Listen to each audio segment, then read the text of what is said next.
Shalom. So, yes, this is a clickbait title because we're not actually going to be destroying or facts or logicking, but it's not a clickbait title because you actually do think of yourself as a white nationalist. Oh, that's me. Yes, I guess I would be considered a white nationalist. So, what the reason I want you on my channel is because I think you're a very reasonable person, asking reasonable questions and saying reasonable things. And I mean, people on this channel have heard what I think, but so please introduce yourself, and we'll go from there. Okay, well, first, thank you for inviting me on. I think it was about 5 weeks, maybe 4 weeks ago that you approached me. I think it was after I was on a stream with Thomas Baden-Rees. It was because of Claire Caw. Right. I've never had so many DMs in my life. I got like 3 or 4 within the span of just as many days. I don't get a lot of DMs. And I'm just a regular guy. I live in Japan. I'm married to a Japanese national, and I have therefore a half Japanese, half generally German child. And I am a so the access in your home. Say that again. So yes, the access. Yes. Yeah. I'm an advertising photographer. This is my studio, which I'm packing up at the moment. COVID destroyed my business, so yeah, going to be hopefully selling basically everything except for maybe the lights. I'm not sure. Yeah, and I largely, I guess, grossly speaking, I would be a Christian, although I have a number of problems with various points in the philosophy and the theology of various points in the Christian history. What else? I am Generation X. Your parents were missionaries, right? They were missionaries, yeah, missionaries and pastors. With a mainstream Protestant denomination. They were evangelical, yeah. Yeah, okay. Yeah, so I guess that probably describes basically all that anyone would need to probably start a conversation, I suppose. Well, so, I mean, I'm guessing your parents didn't raise you to have a lot of these beliefs. You said you were on millennial woes. Last year he invited me on very kindly to his stream, which was great. I loved being on his show. If any of you guys don't know who millennial woes is, I'm sure you do, because I'm sure that Jacob has perhaps mentioned it before. Not really. Partially because, so this is the Claire Caw thing. Right. This is, so let me explain to people who won't know. So Claire Caw is what I believe is a postmodernist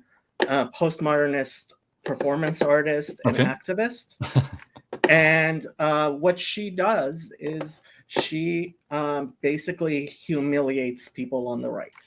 Okay. And so I watch her because I get the feeling she's part of the people who are deliberately deranging and sabotaging our conversation. Okay. And she sends me her stuff, and I go and I look, and 99% of the people she talks to are precisely the insane type of person that you would expect, right? And when I saw that, no, you're a reasonable person, that and the comment you made about your daughter not being a mistake, which made me think, oh my God, that they've gotten to this guy. This is not a thought anybody should ever have. Why don't we talk about that then? We will, but let me finish it. Right. That's why I contacted you, to warn you about Claire, because I think because you are reasonable, you are going to be shut out of this conversation as quickly as possible. I expect the establishment to come down on you like a ton of bricks.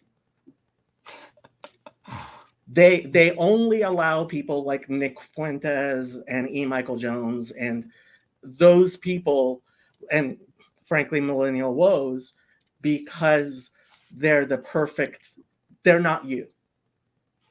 Millennial woes is, I think, eminently probably the most, or one of the most, I guess you say, reasonable. I guess we might have a different opinion on what reasonable is, but he also voices talks in the about channel. being intensely depressed. Well, yeah, I think at this moment, if you are in some way awake, even if you don't have to be a white, you don't have to be a black, you don't have to be anything, but if you're racially awake in some form or another, even in Asia, if you're a racially awake Asian, if you're a racially awake European, to not be depressed at the current state, I think would be very strange indeed. So. And I think that depression and frankly, even the being racially awake thing, I think that is part of the sabotage of people like Claire Kaw. Okay. Right. And you know, so for example, the comment you made about your daughter, I don't think a father should ever have to say my daughter was not a mistake, because the thought that she was a mistake does not naturally come to a father. I think that's something that that has been implanted in you by, again, people like Claire Kaw.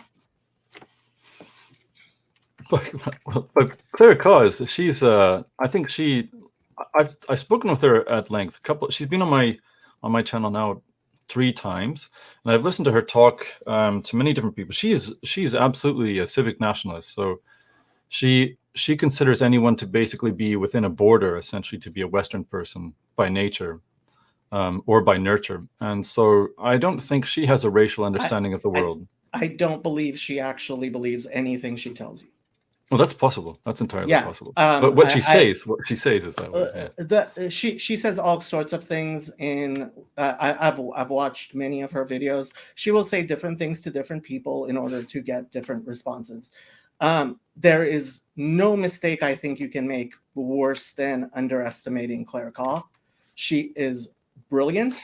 I suspect she's not actually an individual. I suspect she's the front of an organization. And I realize this sounds like conspiracy theory, but I think that I have come upon an agent of the enemy, and I think that's Claire Kaw. What's the enemy? The enemy are the postmodern neo-Marxists. Okay. What's okay.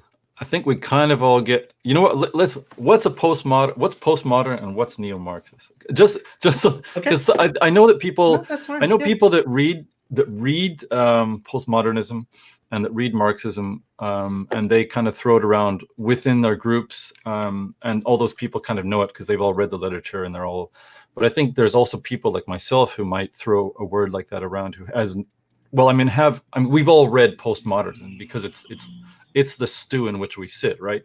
But I've not actually just dug down with like textbooks with some of those people. So yeah, James Lindsay does this on his channel, and he does it very well, as does Wokel Distance, who's a Jew who converted to Christianity.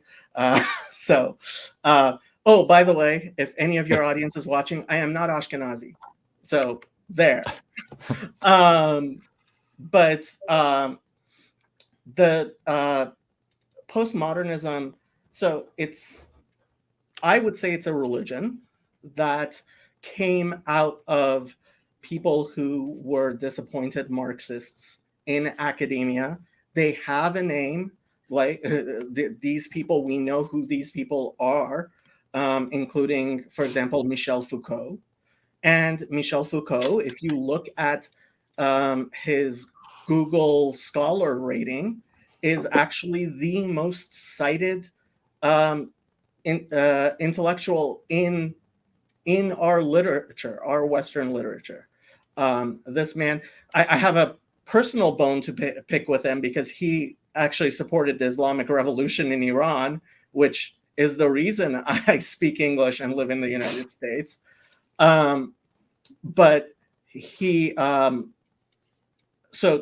postmodernism is a framework. It's a religion that has caught on mostly among atheists, and they are advancing it starting from the schools of education, schools of law. Our universities have been completely taken over by these postmodernists. They don't think of themselves as neo-Marxists, but identifying them as neo-Marxists is very actually useful, because that is where they come from. That's where they get their ideas ultimately from. Although we can talk about whether or not it should be called Marxism. I think people pin it to Karl Marx more than Engels, just because they want to point at the Jew. Engels was exactly as involved as Marx, and I would say Engels would have published his works without Marx, because Marx was a total failure as a human being. He really was, whereas Marx would not have. So I blame Engels, but not because they were both Christians as far as I'm concerned. Karl Marx's parents converted to Christianity, and he went to Christian schools where he was called the Jew, and because of that, he hated religion, both Judaism and Christianity.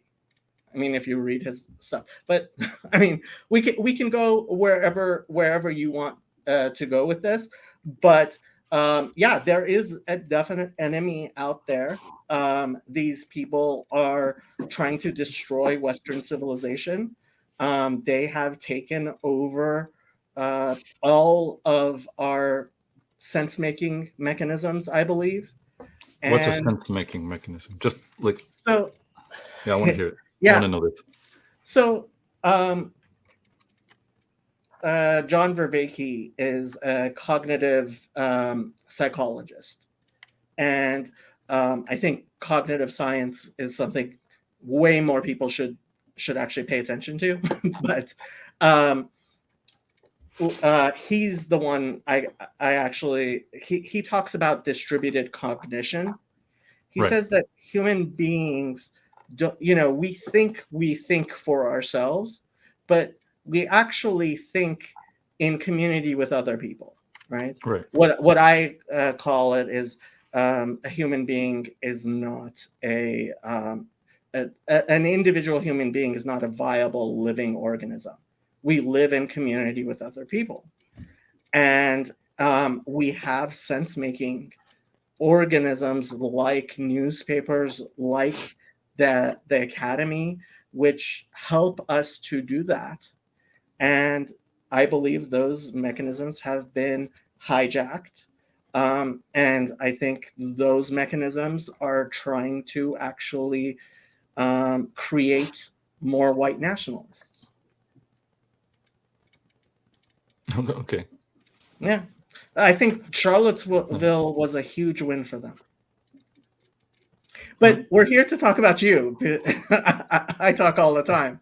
No, that's all right. How did you get into your how did you start down this road? What do you believe? How did you come to those beliefs?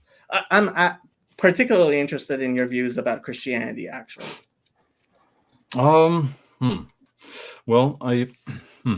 if we were to do Christianity first, I have a feeling that we'd go on for half an hour, 45 minutes. So maybe I'll get the boring stuff out of the way. I'm raised in a postmodern society, going to postmodern schools, born to, anti-racist boomer parents, surrounded by anti-racist people of all stripes, from all times, who will demonize everything from the past that is in any way racially structured. So I would say anything that is structured. I don't think. I think they're actually very putting race into things, but that's me. But go ahead. Oh, that's you. That is you. But the word postmodern I have a little trouble with, because what does it really aim toward? as far as I'm concerned, it aims otherwise at this thing called modernism, which isn't discussed enough, and which really is a wavy line that no one really understands. I would probably just call modernism the destruction of essentially all subsistence styles of living, of all tradition, and then postmodernism is what sort of superseded that and is the structure under which we are kind of living now. Now, I haven't read all the textbooks, etc., but it's just kind of like what you from a standpoint where you grew up in a school, you grew up in a church, and everyone thinks in the same way, but we're told, as you said, that we think for ourselves. But when everyone basically disagrees with everything philosophical that their grandparents believed in by rote, right? You learn that in school. Then we're in a very strange time. And so that goes to my Christian upbringing, that goes to my, racial, my anti-racial, all that upbringing. So I'm just a normal guy, right? Grow up and you're like, yay, the South lost, yay, Nazis were destroyed, yay, to every sort of globalist thing. And globalism is, in my estimation, a short form for, well, destroying tradition. And in order to destroy tradition, you have to destroy a people. And a people is not just a hodgepodge of everyone. A people is a nation. And a nation, if we read the Bible, we understand as a singular people, usually from a similar family. And so therefore it's tribal and racial. But I'm just born in that regular stew. And so my church, we have black pastors, we got white pastors, we got Asian pastors, and it's just all wonderful. And when someone comes from abroad, it's the best thing ever. And we send all of our money abroad to when tithes come in. Of course, the pastor has a nice car, etc. But all of our money. Your father's a pastor, right? Right. So he used to be a head pastor of a church in Colorado, and as far as I understand, we had a used Volvo, and we had, what else do we have? We had 2 used Volvos. So they were nice cars in the 80s, but we got them in the 90s. That was a small church. When we moved to Canada, we moved to a church called Toronto Airport Christian Fellowship, and that was a charismatic church, a big church. It's not one of those ones where the head pastors are millionaires, but they were certainly mid to upper mid, like mid class. Mm-hmm. So they lived in kind of the suburbs in Toronto, but not in like a mansion or anything like that. But they had money, but they were just basically, I would say probably, and other people would say, who sort of follow my line of thinking, they were paused or whatever. And we had one of our pastors from the front of the stage was like, all King James Bibles should be burned. Okay. And he was a black pastor, by the way. We had I know a lot of Jews, by the way. My church was full of Jews. Really? And they called themselves Jews, which is very interesting. They didn't call themselves Christians. They called themselves Jews first. My name is something Bauer, and I am Jewish. I was like, okay. And they ran the accounting department. Okay. That is what it is. They're basically everyone from under the sun was there, and they were super duper, excited about the end times, which I guess is also typical. And that was basically our entire theology at that church was end times and the power of God to heal. So okay. And so what made you change your mind about that? Well, so at that church we had a lot of very strange people come in. And especially I went back to where I was born in Sweden and did Bible school there. And after I came back, and the Bible school is in a village of 800 people in southern Sweden, and you're just basically, you want to walk that way and you'll see possibly a moose within 5 minutes. It's just in the forest, basically, except for a central road. And you are alone essentially with God, however you want to define God. And then with the word. And you get back, you spend a year there, and you're learning basically, a little bit, I don't want to say traditional Christianity, but you're learning more sort of less crazy stuff, because it's from an evangelical perspective, but it's not like an evangelical spread the word. It's evangelical, let the light of Christ change you, is basically the theme behind it. And you get back to your church, and suddenly things are put into perspective. Like, for instance, we had a pastor by the name of Dave Hogan. I don't know if he's on the internet or not, who was supposed to have raised 14 people from the dead in Mexico. I think it's Mexico. Could be in Brazil.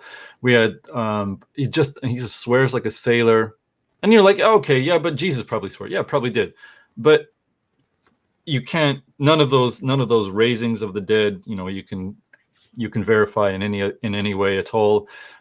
We have healings that happen all the time, people's toes growing longer that were short, people's legs that were growing that were short, people cured of cancer, quote unquote. And around me, my two close acquaintances basically became transsexual. Oh, wow. Yep.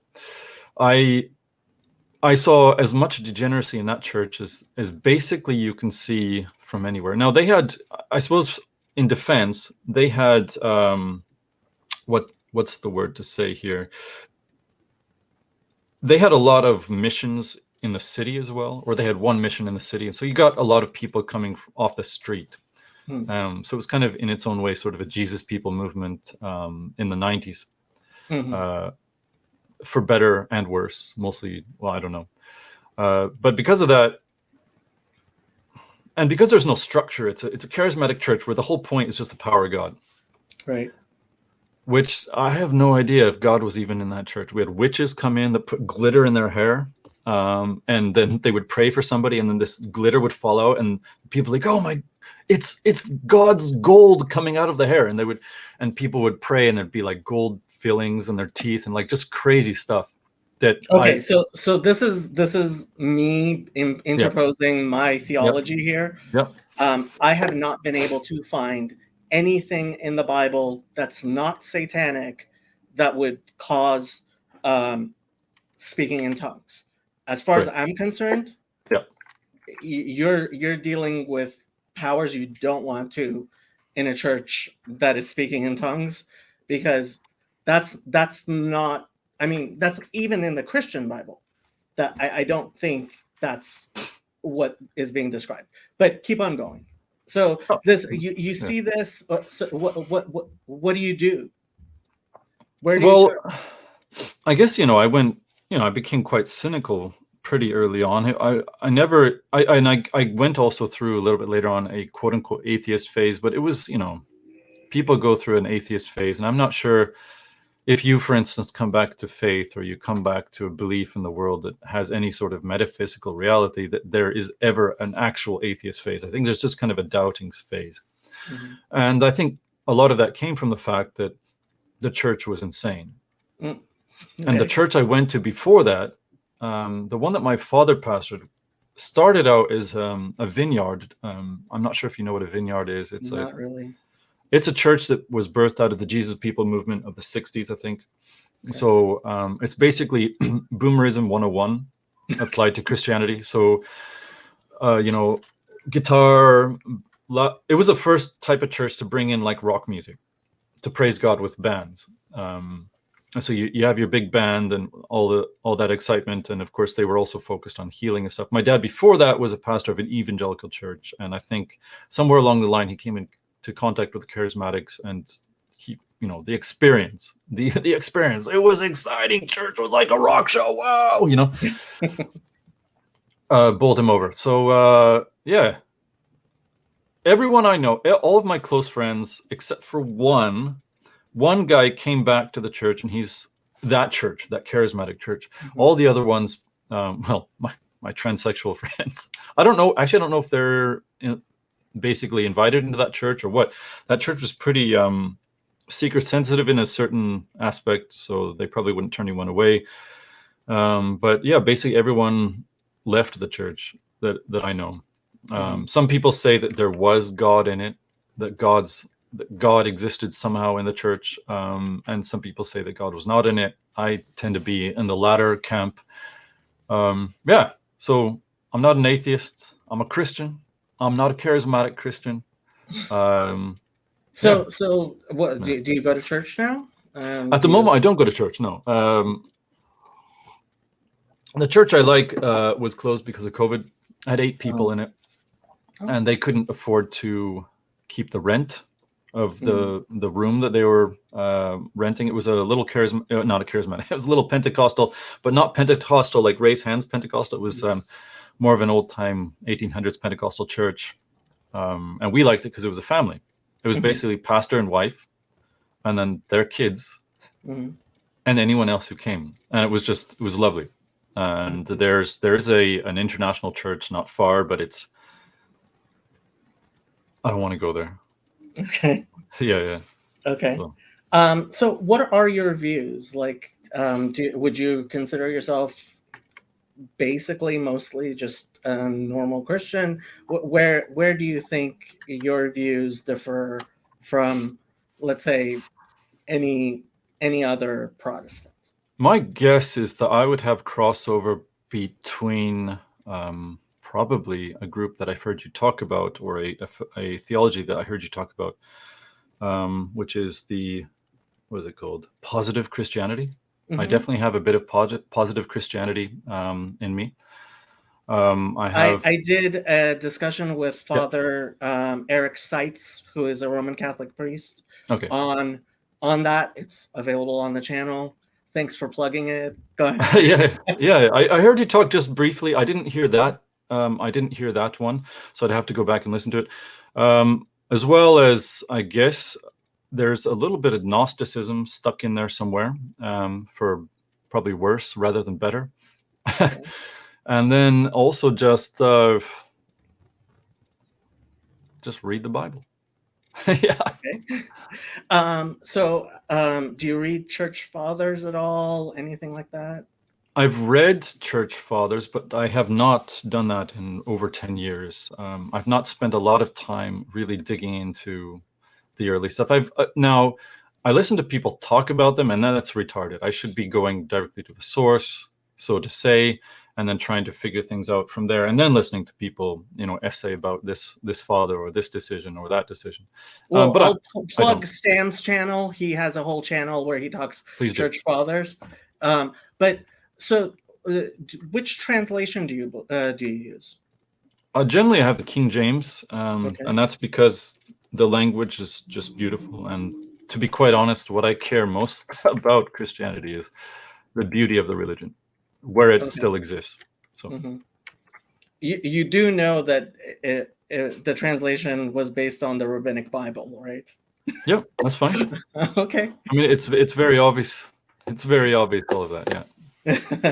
So, what exactly about positive Christianity do you like? Like, what are some of the beliefs that you believe? Well, positive Christianity, just sort of.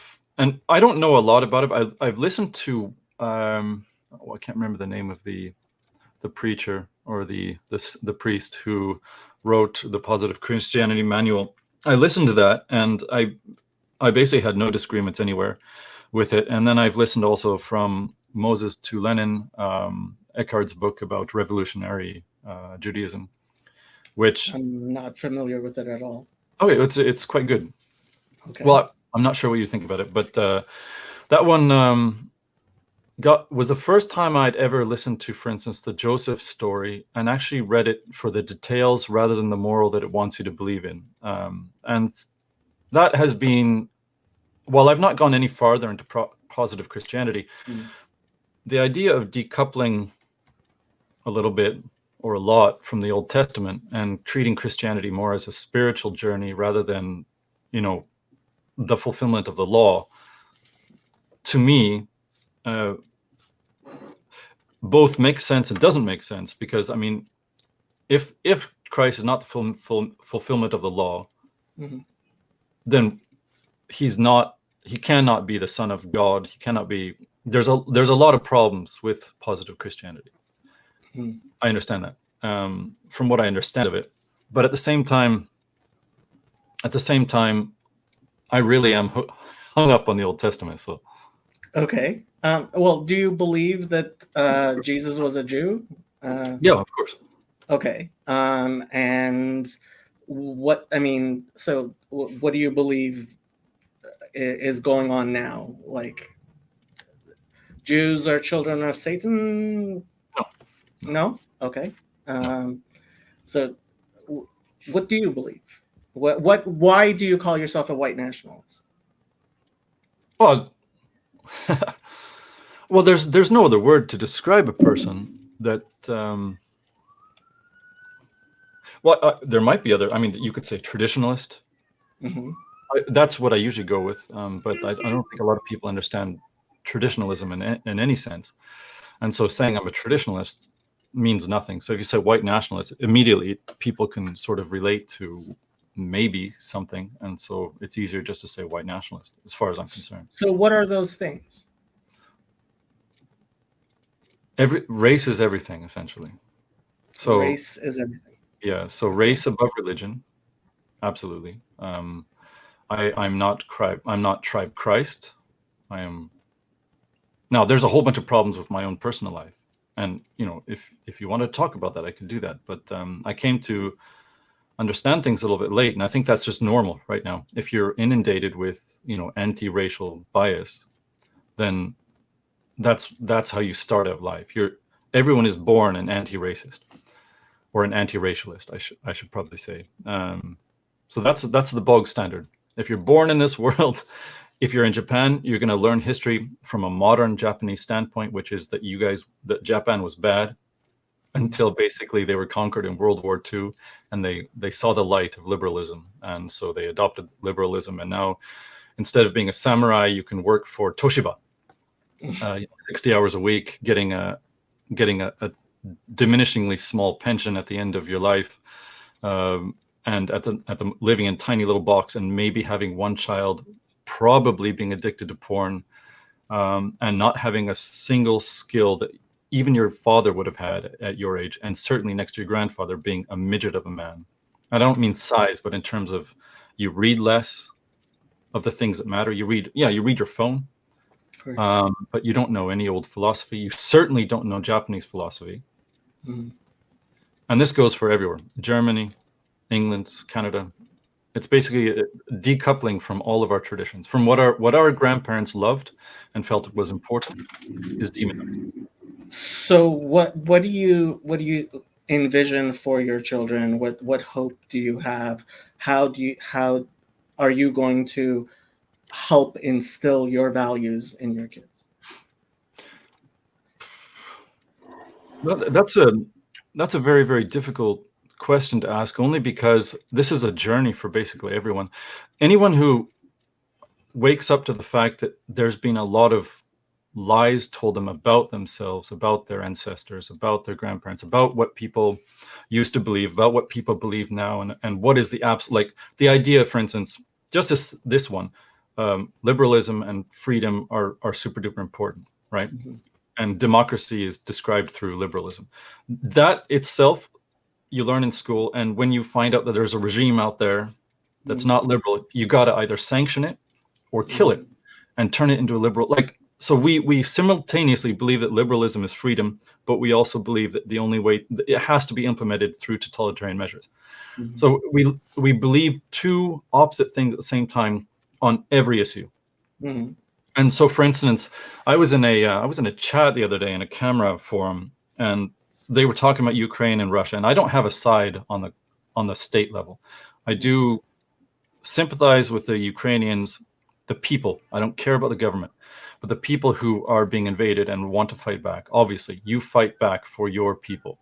Mm-hmm. But stupid me, I mentioned that in the camera forum, and suddenly everyone's like, you know. You can imagine, like, they're like, how can you say, because I also mentioned the fact that a lot of these Ukrainian people fleeing from Ukraine that are Ukrainian refugees were not Ukrainian, and so suddenly I was a racist, and suddenly black people are not Ukrainian. So that's actually interesting, because what I see looking on the cesspool that is Twitter is a lot of support for Ukraine. Right, but not for, like, if a person says those refugees that are black that are going into flooding into Europe right now are not Ukrainian, Mhm. then you're suddenly met with, oh, how dare you? You are a horrible racist. And then these people that were supporting Ukraine 30 minutes ago were like, Europe has no culture. How can you say this? There's no race, and we're all just a human race. And it's like, well, then why not let what's happening to Ukraine happen? Because if this is all just a blur anyway, that border doesn't matter. Why does the border matter anyway? Like, what does anything matter? Is it what are we opposing in any sense? Right. But anyway, I was even what's crazy is I was the single voice that was saying that, and then people are like, you are a coward. It's like, okay, you got 20 people yelling at this one guy, and you're calling him a coward, and all of you are parroting exactly the same points. Right. Yeah. I mean, honestly, I think you're kind of making my point for you, Mhm. which is you're making my point for me, which is that when you feed people a bunch of nonsense, which is obvious nonsense, and when they ask intelligent questions, Mhm. you bombard them with stupid answers or worse. You push them to go the only place where they do find people actually willing to have a normal conversation with them. Which, I mean, really, it can be, for example, Gab.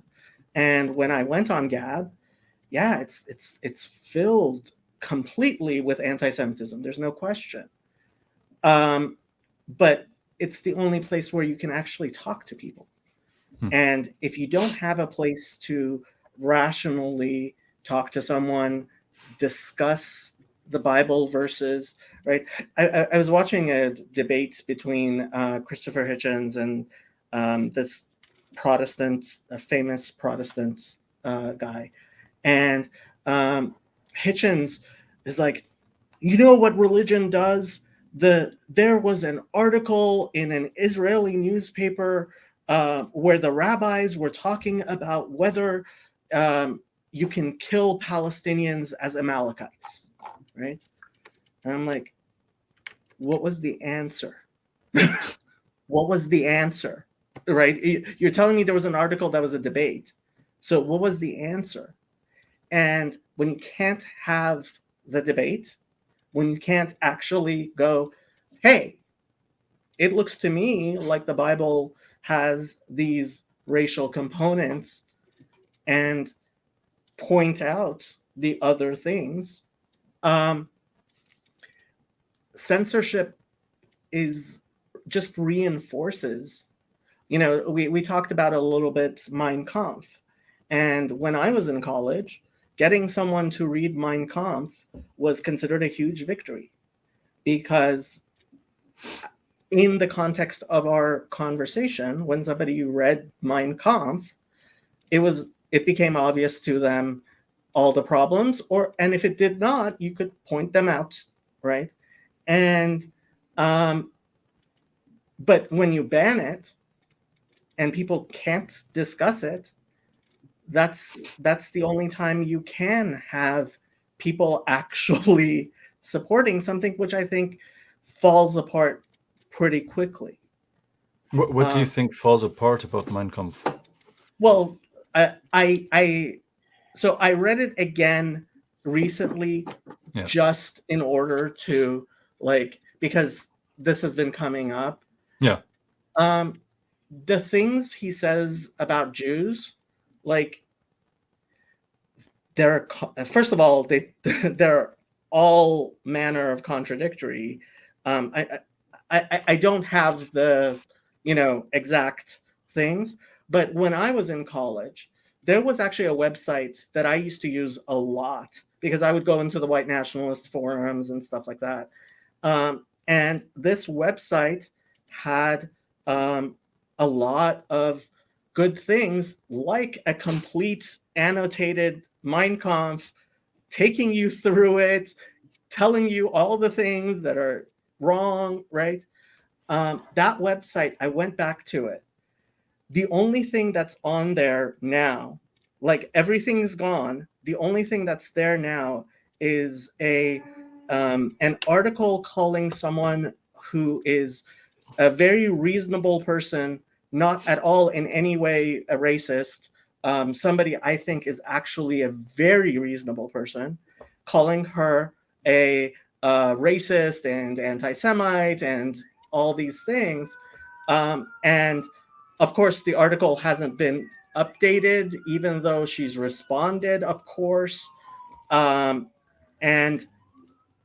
the content I used to go there for is all gone. So where did it go? Like, is the website still there, or just the articles that she had done?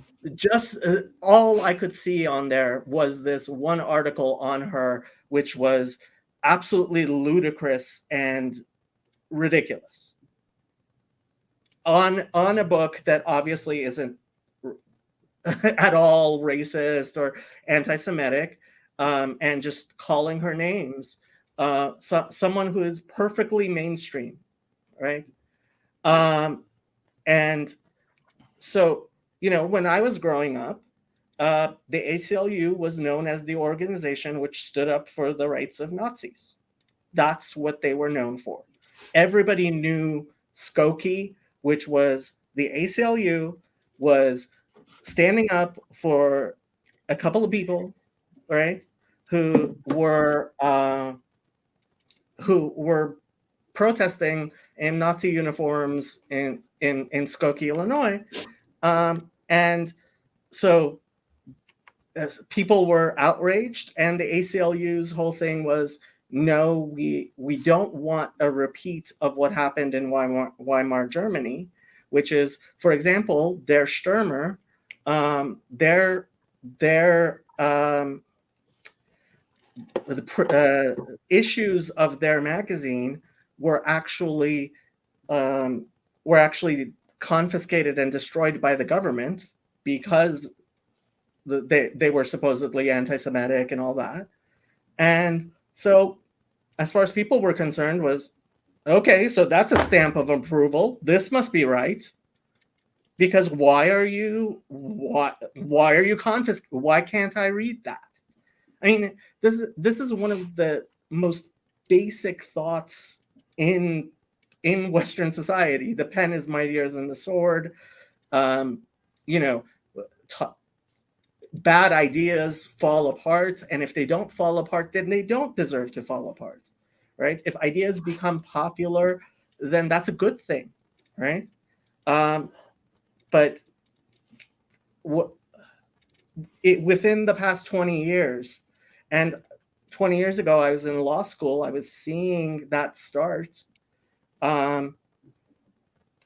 We've done a complete about face on a lot of things. So it's just insane to me and frightening as a Jew, because I feel like, a while back, I went to my rabbi's Friday night dinner, and his daughter was there with her friends, not many people because of COVID, and the university had sent 2 armed guards. And it was just sad and frightening, but it was right after the Poway shootings. And my rabbi's wife's grandmother used to go to that synagogue,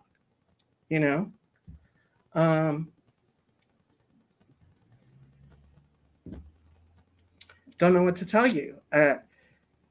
When the ADL is obviously, like, if somebody doesn't know about the Holocaust and is saying we should punch Nazis and censor them, then I can say they're ignorant.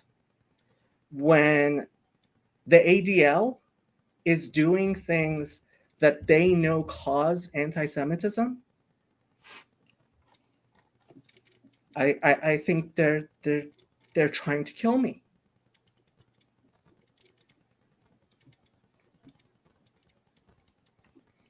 I don't really know how to respond to that necessarily, because the way a person of my persuasion might respond to, for instance, something as sacred as, say, someone marching into a synagogue and shooting your brethren. There's no way I can directly relate to that, of course, but in the general, I can look at it like this. When I was born, Sweden was around 5% non-Swedish. Mm. It's now around 30%. Mm-hmm. And most of the crime that's done to the Swedish person, unless you define the Swede as everyone who's in Sweden, is done by people who are not of Swedish extraction. And this happens over Germany, England, Canada, America, most of Europe. And so if for instance, I considered Europe to be, this word's not going to work, to be my synagogue, to be my sacred ground, all of Europe is now a target by people who don't belong there, who are coming in. However they got there, I don't even want to discuss that, but they don't belong there. They come in, they're told that they belong there by whatever force is pushing this. And now they believe it. And you go to school and it's all anti-white, and they are given money, they are given support. And the natives of those places are not allowed to say, we are the natives. This is our land. And every year we are a smaller portion of our own populations. In fact, our grandfathers who died killing those horrible Nazis would never have envisioned a future where in their time, let's say just on the American perspective, it was 90% white American. It's now 65, including, and that 65 includes a lot of sort of mixed race people. In other words, we're looking at basically within the span of 70 years, the American population, the white American population going from 90 to 55 or maybe 50%. So for us, if you consider that we used to have places that we could even call our own. So let's say, oh, but America's always been, you can argue, and I understand the arguments. You could argue that America's always been multicultural European or whatever. You could argue that. And I understand the arguments, and I understand, they didn't used to, that famous one, they didn't used to consider Italians white and all that. Disregarding the fact that we've always idolized Rome, the Italian, like that is when we think of our heroes before Marvel, when we thought of heroes, they were Roman and Greek, right? So it's a retarded argument on its face. But the point is this: even if you consider America to be multicultural, and it to be unfair to say that it belongs to Europeans, well, now we can't even say, okay, well, we'll go back to Europe, because there is no Europe, because you are now Swedish. You can become Swedish just by the swish of a pen by this traitorous government or that traitorous government. Same with Japan. I could become a Japanese citizen right now, and if any Japanese person discriminated against me, they would be in trouble, despite the fact I am obviously not Japanese. And this is happening all of Europe. What is it now? 10 to 20% of the population of Europe, which for thousands of years now. You can argue, you say no, it's always been this or that, or there's always been migration. Of course there's always been migration. The lines on the map don't mean anything. But Europe was never a Middle Eastern colony. It was never an African colony. It was never an Asian colony. We Europeans fought each other, and we had migration patterns between the Europeans. We hated each other. We had rivalries, and eventually we came to establish identities, and that happened in Asia, Africa, etc. And now my home, 800 people, that little village, is now, by the way, we've had an interesting spate of rapes of Swedish women by non-Swedes. There is no place for the white person, and so this maybe that synagogue story is incredibly powerful, because, by the way, we don't have there is a space for minorities to exist in Western countries, and if something happens to them, they can demonize the entire host population. But the host population, and this is just how it goes. Well, hold on. I don't think they can or should. Racism, like, I don't believe there's reverse racism, because racism is racism. There's no such thing as reverse racism, because racism is just racism. And racism towards whites is racism. And that's, so these anti-racists are actually just racists. Well, the whole term racism is basically, was in its form, in its original form, is basically an anti-white concept. It was never labeled. It was not labeled. It was not leveled against anyone else but whites. Now, there's a modern concept that racism just means, thinking that one race is superior than the other. But the way it was originally aimed was not toward the Asians, was not toward the Africans, was not toward any host people except for the whites. You can look at it. I mean, you can look at the way it was used by Trotsky. You can look at it in the ways it's being used by various intellectuals between then and now. And that's just how it is. And ADL even put it directly, about a month and a half ago, it literally said, I wish I had I'm not sure. They denied that it's possible to be racist against whites, I believe. Yeah, exactly. Yeah. And you're absolutely right. And frankly, I don't know what to tell you about what's going on in the ADL, but how does that relate to somebody showing up at a synagogue I go to? Yeah, like I said, I can only expand that out. For instance, I'll just make it simple. There should not be a world, for instance, I don't believe it's good that there's Christian churches in Japan. I don't think that's a good thing. I believe that the traditional way a society is set up is the way it should go forward. And the moment you start breaking it up in lots of different pieces, that's when you get good and bad reactions, both from the majority and the minorities. And at the moment, and it's been this way for quite a while, the minorities essentially have all of the power. Now, you could take that apart in a bunch of different ways, but I mean, of course, I would never, the idea that someone would walk into a place of worship or march or run and kill people is hideous. And Europe is my church in some ways. And right now, the European is not even allowed to say something's wrong.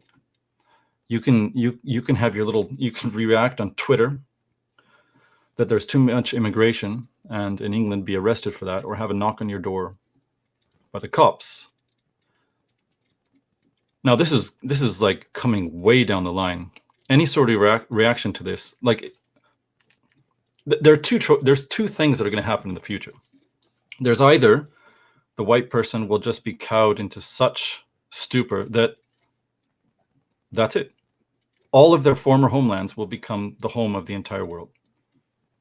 Or there will be a reaction from white people. And I think both are going to probably end in it won't be good for the whites. It won't be good for the Europeans. I don't think it'll be good for anybody.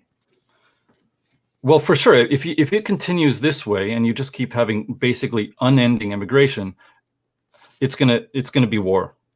The whites will eventually realize that they're the target.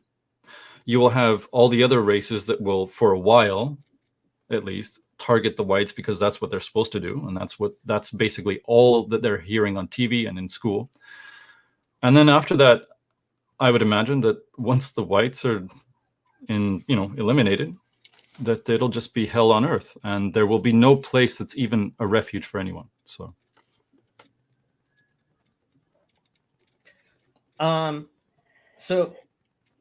how do you think this happened? Like, what caused the world to come into the way it is this way? Listen, no one has any answers. I mean, I have answers, but go ahead. But no one knows. What I mean is, we can assume things, but no one has any full knowledge unless you're God. And I don't believe there's pieces of truth. There are reasonable answers. I So people can watching this channel can take out their bingo card. I think Paul of Tarsus, there is no Jew or Greek, no man or woman, no free or slave in Christ Jesus, Right. is a foundational part of Pauline Christianity. And I think it has definitely made people go, hold on. No. There is man and woman. And because I am Jewish, I do believe there is Jew and Gentile. But that's because in my religion, I think when you look at history, you see that God chose the Jewish people for a specific purpose. Hine Avdi Israel, right? The suffering servant in Isaiah 56. If you're not just reading it about Jesus, if you read it in context, actually read 55 and all the, right? Start Isaiah at number 1. It's very clear that the suffering servant is first and foremost Israel. And I think all of that has come true. But what I see is the faults of Christianity being cast at Jews. Oh, that's fair enough. I have no disagreements there. But I would, but at you're the a same Christian. time, well, here, yes. Again, I approach Christianity a little bit more. I don't want to say mystically. That's a word I don't properly understand, but more. It's more of a spiritual direction because, as I said, I try, as far as I understand it, I have to decouple a lot of the Old Testament. And the main thing that I have to decouple Christianity from the Old Testament is the iconoclasm. And that is there can only be one choice for anyone, essentially. And because it's global, it's not globalist in the way that we think of globalism right now. But if basically you're given charge or sanctioned by God to destroy this nation and that nation and this nation and that nation because for whatever reason they were considered evildoers, then in the future, when there's a revolution or a schism, whatever you want to call Christianity within, the Jewish Gnostics or the whatever it is, whatever you want to call it, you can call it a separate religion, you can call it a schism, you call it whatever you want. Then Christianity carries the same thing forward.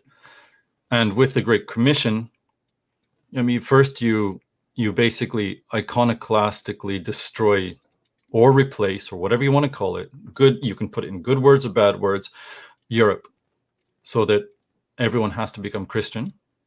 And everyone is now, essentially. And I think the atheism itself is a kind of schism within Christianity. But you have that foundation. And so I listen to, I'm part of a number of Christian groups on Telegram. I've never gone to Gab. No, I have an account on Gab. I've got 4 or 5 tweets. It's just from my channel. I started a couple of months ago, I guess. So I don't know what's going on Gab or 4chan. And the only sort of social media I have, I deleted my Facebook after several bans, and my Twitter I'm permanently banned. But the way I see it is, from talking with a bunch of Christians and then some pagans and some atheists, is that a lot of Christians think that pagans are atheist LARPers. So they don't believe that the pagans can believe in any of the gods they say they do. And they believe that, for instance, because of that, they're just atheists who are pretending to believe in Tor or believe in these other, whatever, in Hindu gods or whatever it is. Doesn't matter. Japanese gods, doesn't matter. And to a certain extent, they're true. And that is because those people have to come out of an abyss of nothing.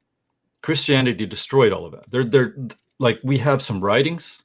We have some ancient writings, but the writings from Europe, like Northern Europe and Mid-Europe, most of it's gone.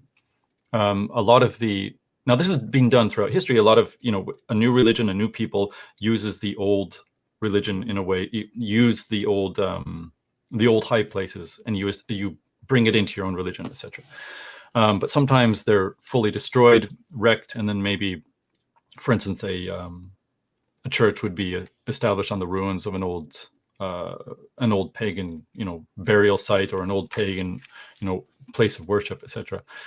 But because of that, the people that are pagan, or that considers themselves pagan, who are also folkish pagans, not the type that like dress themselves up and like everyone can be a satru, not that sort, but like the people that are actual folkish, they have to basically reestablish their religion out of nothing. And that is what Christianity did to those faiths, but that is also an extension actually of that is an extension straight from the Old Testament. Okay, that is an extension of how Protestants describe Judaism. It is, I would say, completely false. Well, I don't even know about Judaism, but all you have to do is read just basically whatever happened, what Joshua did.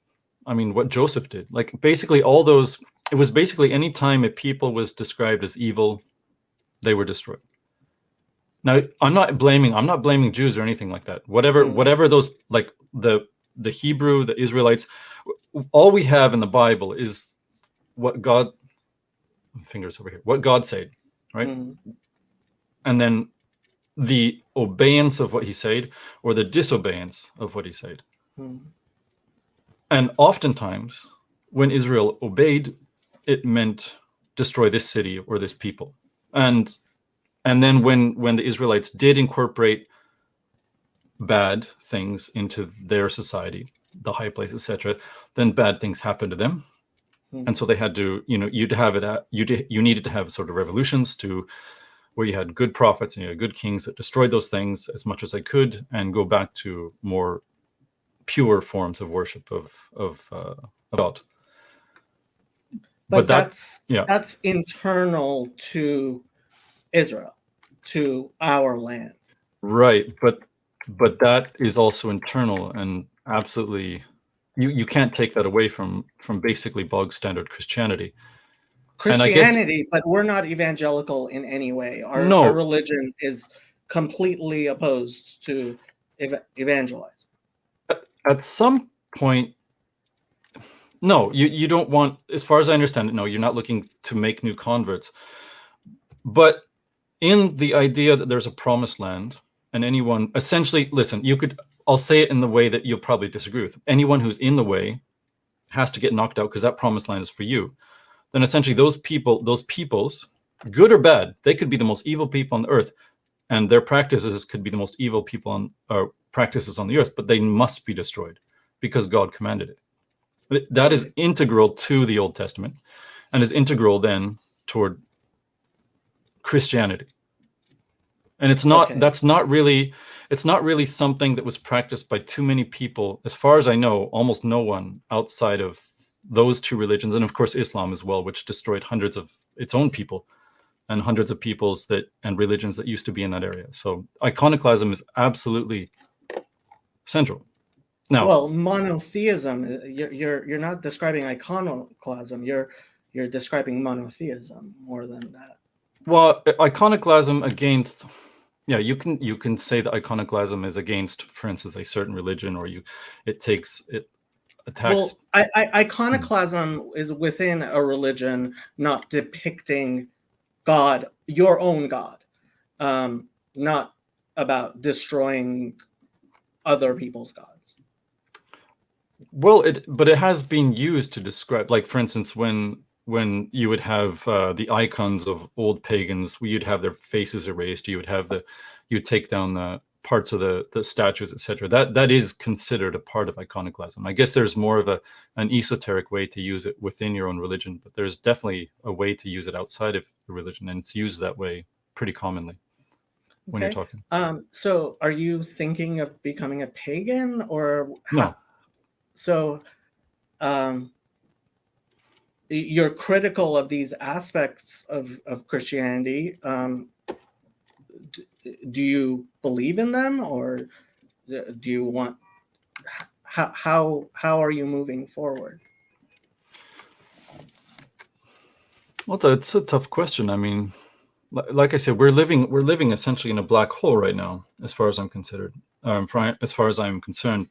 And because of that, because we live in a black hole where, the past is demonized, our ancestors are, our grandparents, whatever a grandparent just normally thought in the society that he grew up in, whatever that society thought was evil and had to be erased.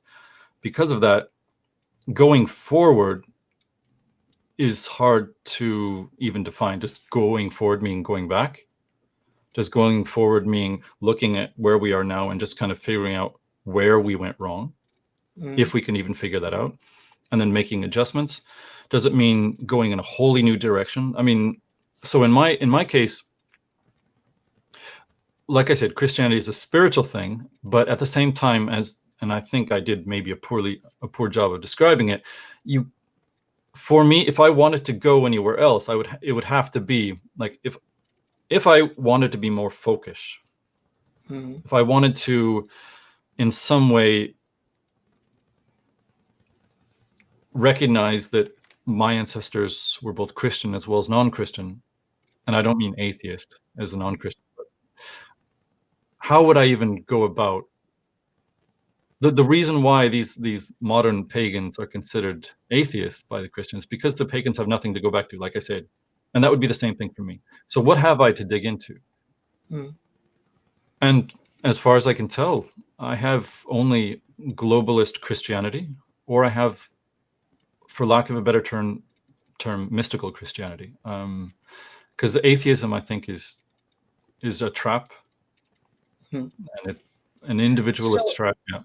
So you have your YouTube, your Odyssey channel, you have your Telegram channel, you have the people you discuss these ideas with, right? So what are those discussions focused on? Are they focused on what you are looking forward to as far as your children, what you will do in the future? What is the focus of discussion? There's not one, and that's mainly because back about maybe just 6 months ago or so, all I did was probably about 8 months, maybe 9 months ago. It could be almost a year. I'm sorry. About a year ago, I just left little voice logs on certain channels, and people like, you should start a channel. I didn't even know what that was. So I started a channel. I think I accidentally started a chat group or something, or I did something wrong, and so I restarted one. And then because I would eventually record with my camera in my car, and that's just me driving whatever I'm thinking about, whatever is sort of bugging me. It can be to do with the things that we're talking about now. It can be to do with other things. I would record it, and it turns out that when you record it on your camera, it records at like a high bit rate. And so people on Telegram were not able to like download a 900 megabyte video. It's just too much, right? And so I started an Odyssey channel, and then I was told you need to compress these videos. So I found out how to do it in like 60 megabytes now.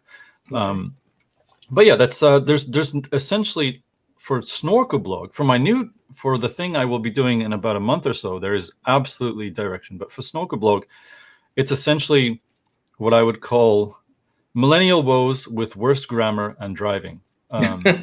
Because as far as I could tell, that's just kind of what he was doing in front of a computer. What was he worried about? And he just talked about it. And for me, looking back over his content now, and certainly the last couple of years, I realized that I'm not saying I'm a millennial woes for 2022. That's certainly not it. But I think you could say that about what I think I'm doing or not doing, or just kind of what SnorkelBlog is. Yeah. Like I said at the very beginning, I think because you're a reasonable person, and unlike millennial woes, you are not just going to peddle depression and no solution. Because from what I have seen in these forums, they're loser forums. They're meant to be loser forums. They reinforce being a loser. They make it more difficult for the people who pay attention to them to be successful in their lives. They're sabotage, I believe. I think I understand what you're saying, perhaps. So now, maybe this is not what you mean, but like, for instance, if someone like myself had his life ahead of him, say he's in 20s or his 30s, and he had a potential for a good career, etc., and he starts to think about things in a more racial way and lament how things have changed, he has sabotaged himself, because no company will take him in. His church will probably disown him. His neighbors may hate him in the future. He may be attacked. His children may be attacked. Essentially, now I'm not sure if this is where you're going, but he has destroyed his future. I think it's worse than that. Okay. Partially, for example, I mean, I keep on coming back to your daughter because honestly, I thought, am I going to contact this guy or not? And it's like, he has a daughter that, and I'll have a son soon. Mazel tov. Thank you. I was really happy to hear that. Our first discussion, basically what I was saying is, I hope you are not having children with your wife because of these ideas, because I think that would be a disaster. I think it's a disaster that people like Claire Kaw are making happen, right? So, if having your own particular views, right, especially if they're popular views, you can get together and build something. If your church doesn't work, you can get together with other people and build a church, and if you need to, build a city, right? I don't think that's legal, though. I mean, there's even a recent what is it called? An article, I think it was by Vice. There's a video about the last white-only church in America. And it was completely demonized, and they have a very few people. I think if you wanted to make a white-only anything, it wouldn't be legal in any Western place. I have to disagree. I think it would be legal. I think it would be ostracized. That's for sure. But even that, look, people have practiced their faith undercover for a long time. What bothers me about the discussion, and what makes me think that the discussion you're having is sabotaged, is because I don't see people actually organizing to help each other, to forward their cause. I don't see reasonable voices like yours gaining traction. What I see is people like Nick Fuentes gaining traction, or Millennial Woes gaining traction. People who aren't married, don't have kids, and really, unfortunately, I say this 100%, like, unfortunately, I think a lot of people like you realize this is a sort of loser mentality, and they go on with their lives, right? And you're going to have a son.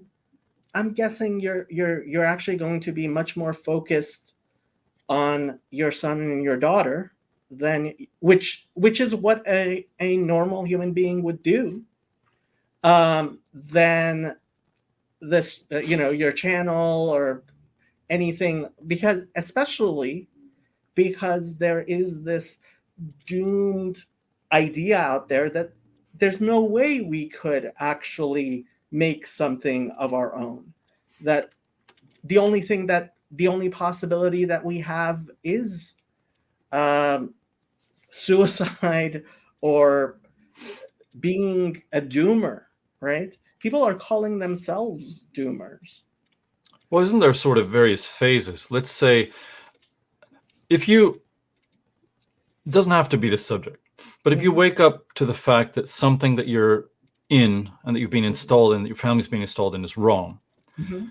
and that the entire society is following the same direction, Mhm. you're gonna come up with a wall of despair at first. First, you get bewilderment, like, what is this? And then perhaps you'll go down the despair route. But eventually, that changes. Now, there's if you think that I'm one of the more reasonable voices, or one of the ones that's not just completely dooming himself, like doomering or whatever you want to call it, Mhm. I think there's a load of really, really, really good movements within the broader distant or nationalist white. Loads. I would say one of the, and there's some folkish ones, some folkish Asatru ones, which are actually like they're building stuff together. They're making small communities. They're publishing works. They're doing music, and it's all centered around building things. And you could even take someone who's more on the happy-go-lucky sort of quasi-racialist side, like Owen Benjamin, and see what he's doing, which is literally building places in the wilderness, getting people to farm, etc. You could look at the White Art Collective, where they're forming a collective to get basically white published, white made art of various types out to people. There's groups for expecting fathers. I mean, there's a lot in there, and there's crossover between all these people who are, basically bog standard doomers. People, I don't believe that Millennial Woes is at all a doomer or anything like that. I think that you just have a spectrum, as we all know. There's a spectrum all across the thing, and I think I'm probably largely in the center of everything. So that you got, for instance, in the white nationalist sphere, you got these people who are like the Wignats, and then you got the Duganists, and they fight, and you got the Christians, the pagans, and they fight, and all that. It's retarded. It's absolutely retarded. But you have people who have 6 kids. You got, and then you have the anti-racist liberal couple who have got like 10 kids, and they're just like, they're living out basically the white nationalist dream, just in their heads. They're 10 kids. I mean, I don't know many. That's not common. That's not common, but Yeah. you do have them, and you see them post their pictures on Instagram, and sometimes that's picked up by newspapers as a potentially bad thing, because whites, they have a higher percentage damage against the environment, higher CO2 output, and all that. And so how long do you think have you been involved in these communities? Like, has it been Telegram, years? I just joined about 2 years ago.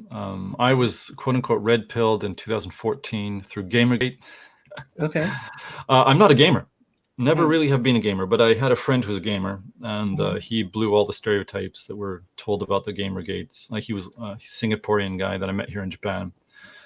Good guy, annoying as heck though. We had him over for a week, and all he did was play games on our kitchen table. It's like, why don't we go out and check out this cool place here? The biggest Buddha in the world. There's right down the road, Right. And he didn't want to do it. He just wanted to play his games. And we had an argument or discussion, I suppose, one day, and I realized at that point that something was wrong.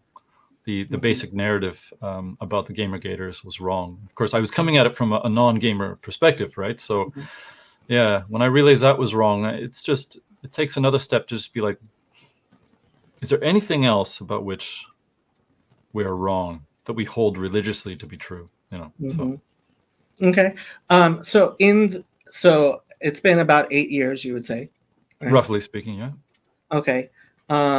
So what are the basic trends you see as far as people who get involved in these communities? Are they getting married and starting a homestead? Or what life pattern do you see? I would say the life pattern is very similar to the life pattern outside of the circles. I mean, you have the regular person getting married later, or divorcing a lot more, or not having kids, having kids. So you're not going to find a much difference, because you're still working within the bounds of modernity or postmodernity, whatever you want to call I'm against modernity, so I'm probably by default against postmodernity as well. But in this world, I mean, you're going to have people on the left and the right who are themselves, what is it called, incels. You're going to have people that hate men or hate women, and in that standpoint, the people that get married are going to have a higher chance of divorce anyway. And that's just how it is. You can be the left or the right. You can be you can be a hippie, you can be whatever. You're still not going to be as generate as a man from 100 years ago. You're not going to be as strong. You're going to have a smaller penis. You're going to have lower testosterone. You're going to maybe live a bit longer, but your life is going to be less. Well, it's not going to mean as much because you're not going to have kids, and you're not going to have a vision of the future outside of maybe your career. So it's yeah. Well, I mean, I don't see why. So I'm not here to white pill you, but it seems to me when I look in these communities, it would be really good if the people who were like, hey, this is crazy, were actually, because they all understand this, were working together to improve things in some way, anyway. And I don't see that happening. It might be my bias. Well, it's hard to wade into a new place and actually find the actual ticking of it. So if I were to wade into, I don't know, like if I were somehow to try to understand Judaism from the inside, like how would I do it? Where would I go, right? As an outsider. Or if I were to try to understand, like, I don't know, Hinduism, like where would I go? And if go into some Hindu forum or like, and I don't mean just do this in the religious way. If I were to go into like let's say a black nationalist circle, like how would I figure out what the actual trends are? Because there's, especially Telegram, there's thousands of channels, right? And you have the big voices and the small voices. You've got the publishers, you've got the websites, you've got the makers, etc. But it's not easy figuring out what's actually going on. Well, I think it's doubly not easy because of all the censorship. Yeah, for sure. It makes these communities unstable. It is over and over again destabilizing people. And again, I just see sabotage upon sabotage upon sabotage. I see. What would non-sabotage look like? Like, let's say, okay, let's not change the parameters of this. So there is going to be white nationalism, and eventually white people want their countries back. Okay. Let's just say that. Let's, for the sake of argument, that's what has to happen, what we want. And whether you're a liberal progressive right now that doesn't care, and you think that whites, quote unquote, white supremacy, by the way, white supremacy is supremacy of your race in your home. That's bog standard throughout basically tradition. The Japanese, it is. Yeah, no, I understand like, what that's you just how it, and what does it mean? What does it mean? Does it mean that you hate all other races? No, that's absolutely no. That's not it. But it means that you understand that your people have a piece of land, and this land is integral to their being, and they control it, and not outsiders controlling it.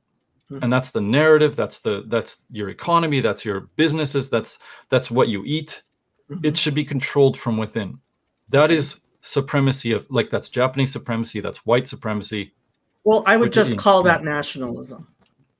Right. Yeah. That is nationalism. But and I'm just kind personally, of answering the white I am an advocate of nationalism. I think nationalism is important, and I think that's actually the part of the message of what you would call the Old Testament, is precisely that, is that each nation has its particular capacities and destiny and land, right? And that's how things are in the Old Testament. And what you're describing to me seems to be Pauline Christianity, which is go out and you know, Jesus said, don't, I only came for the lost sheep of Israel.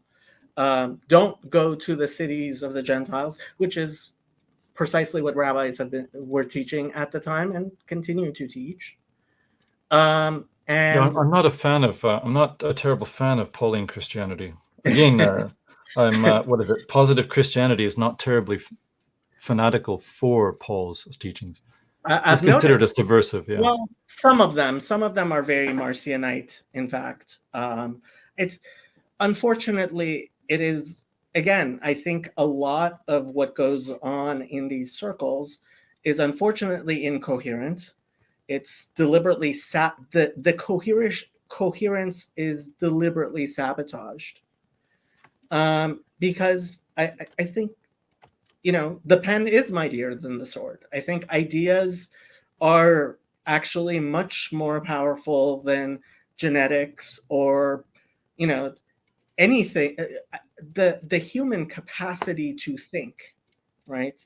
Some people would call this the logos, if you want to call it that. But yeah, the capacity to speak, the capacity to relate to other human beings, and convince them or not convince them. If we have a discussion and you don't agree, being willing to say, okay, let him live his life. I want to live my life in my community. Finding a community of people who are busying themselves with success and life, I think would be far, far more healthy than the stew that's being bubbled up over the past 20 years. That can't, the fire beneath it is completely censorship. If you were to take censorship away, I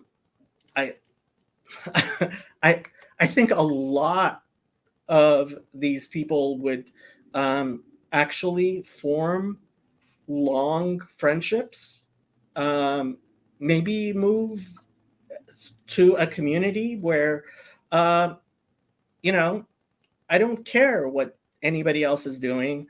I have a school for my kids, and I have a school where I am teaching my kids. I would love for there to be a church fathers discussion group in Gab. Unfortunately, there will not be, because I think I see sabotage over and over again. I see every time communities, reasonable people come out and say reasonable things, I see them being sabotaged. And that's what I see, what I hope does not happen to you, but I'm guessing will.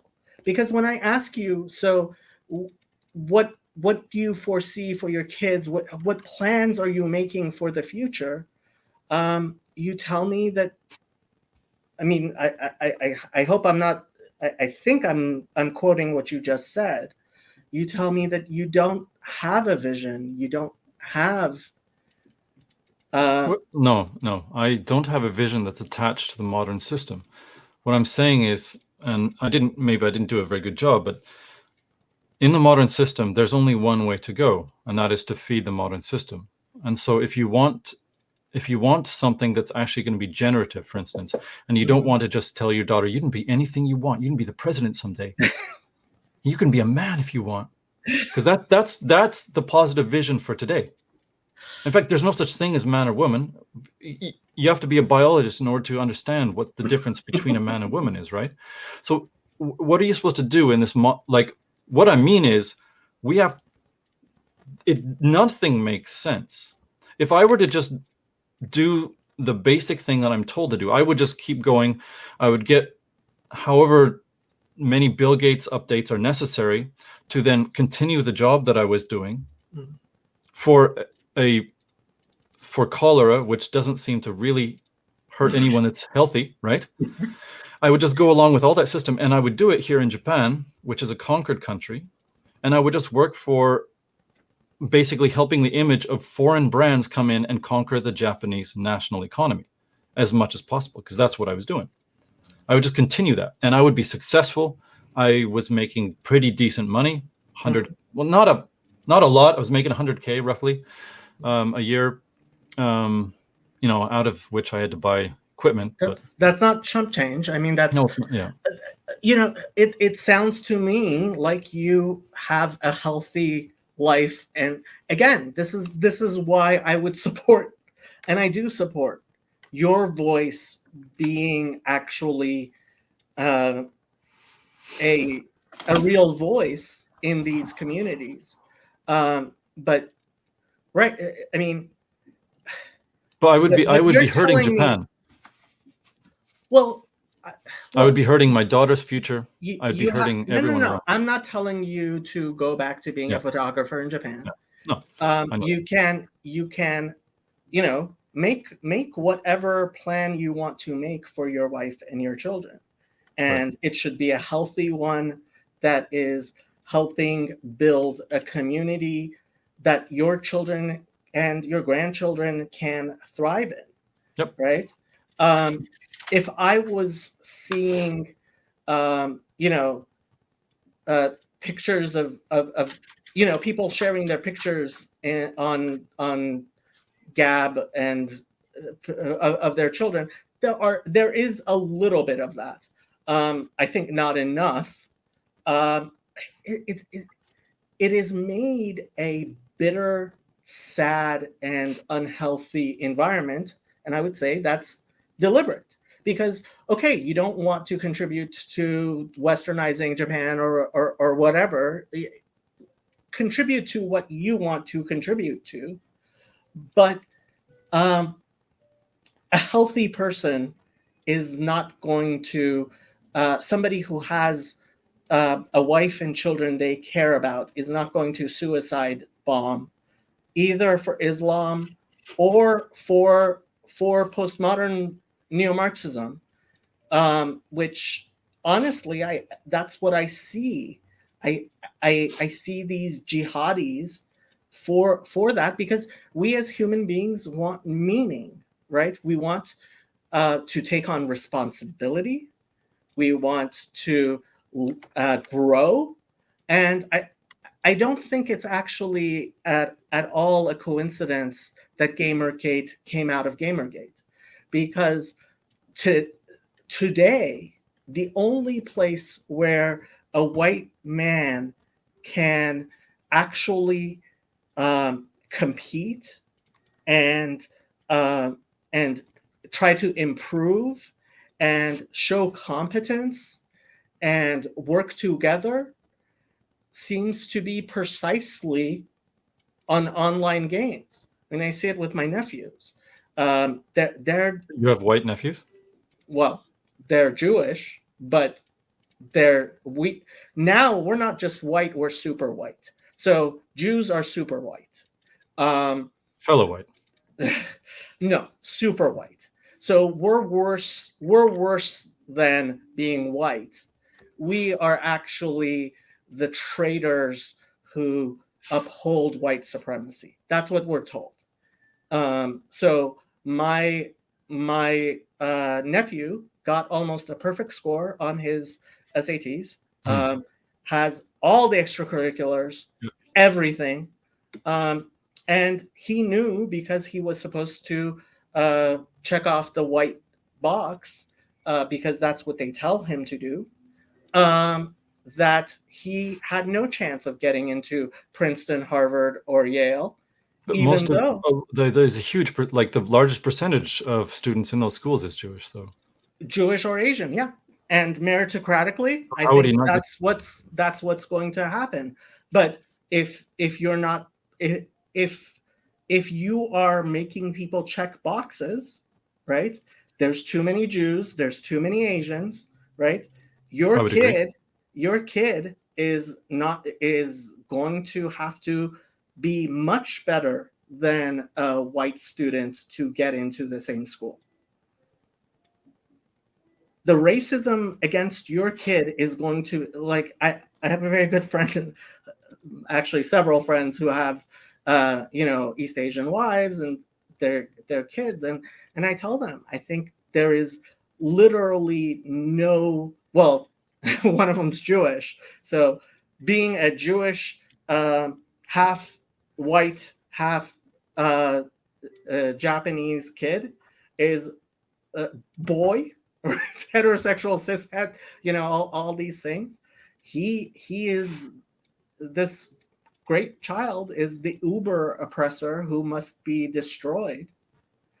That's, I mean, it's insane and bad and all of these things. How do you, I mean, you're right.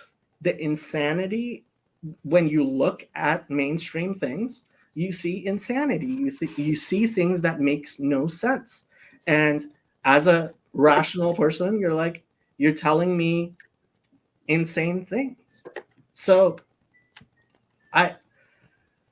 what bothers me the most is that I suspect people like you who just want to ask questions, who just want to have that discussion, right? Have people like Claire Kaw, and frankly, I think there's a reason why she's focusing on you. Why is she spending? How much time is she spending with you? Well, we did 3 live streams, so each Over was the about an hour and a past, half. how long? 4 or 5 weeks. Okay, so, and I'm guessing she's watching all your material. I have no idea. She has restreamed, I think, 2 or 3 of my videos. I can't imagine anyone would go through all 40 videos. So that's the thing. When I monitor Claire Kaw, I see she has more time than any individual human being has. She does far more work than any individual human being does. And she accomplishes what I see is the postmodernist, like, she is a very strong agent, I believe. And I think she's, again, the main thing I said to you when I reached out to you first was, be very careful of Claire Kaw, because I think you are a reasonable person. I disagree with a lot of things you said, but that's not because I think you're a bad person or an unreasonable person. Just that I'm wrong. Well, I mean, we can disagree. And yeah. Frankly, look, your human beings make sense with other human beings. We always talk to other people in a discussion, right? And those people help guide what we do in our life, what we think, right?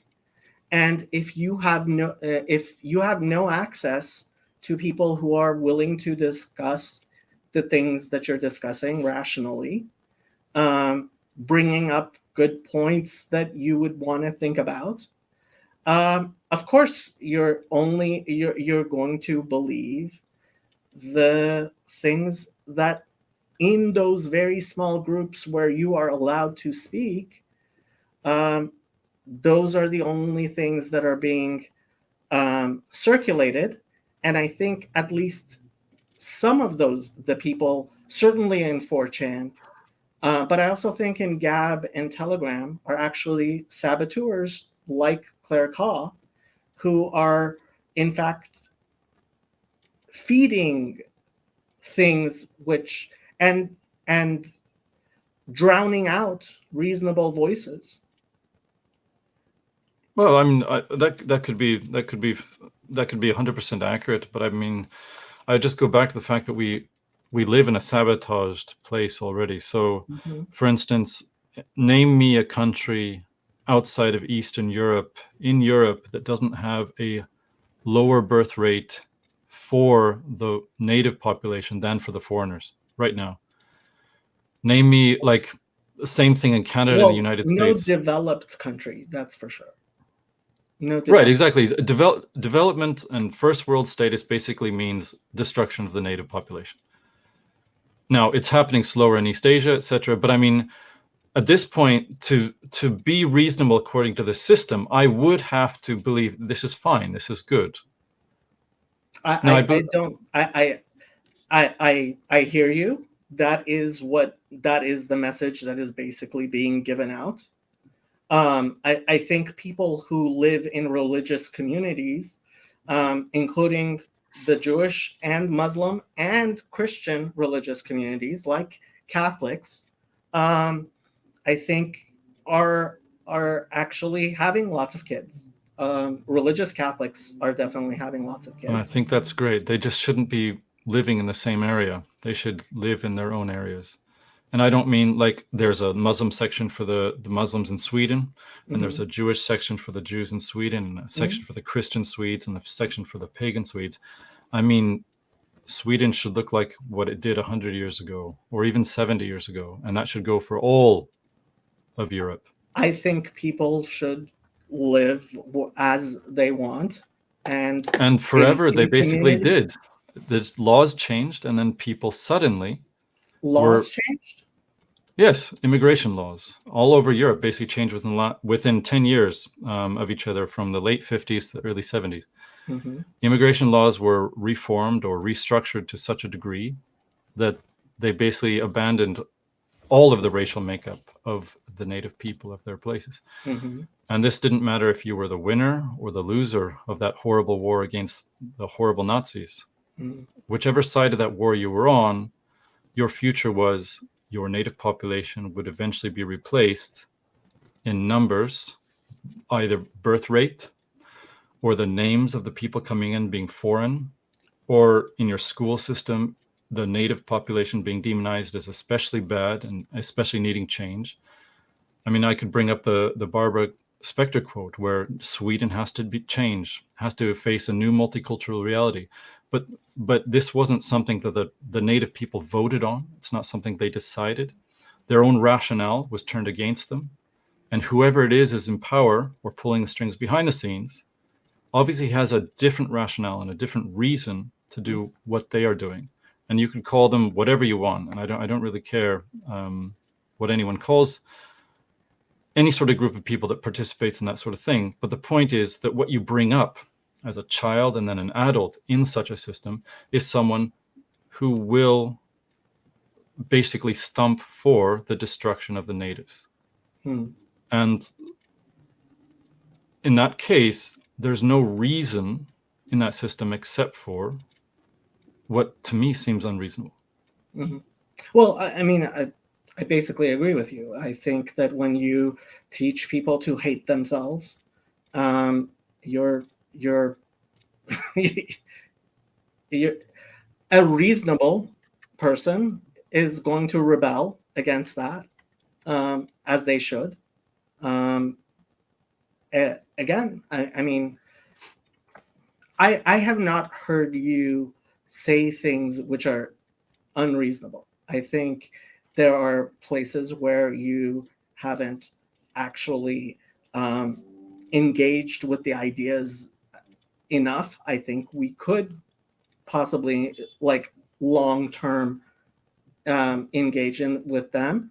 But what isn't allowed is for this discussion between the two of us to generally be something people can hear and think, okay, so, SnorkelBlog has his points, and Jacob has his points, and we're going to I'm going to agree with this, or I'm going to agree with that.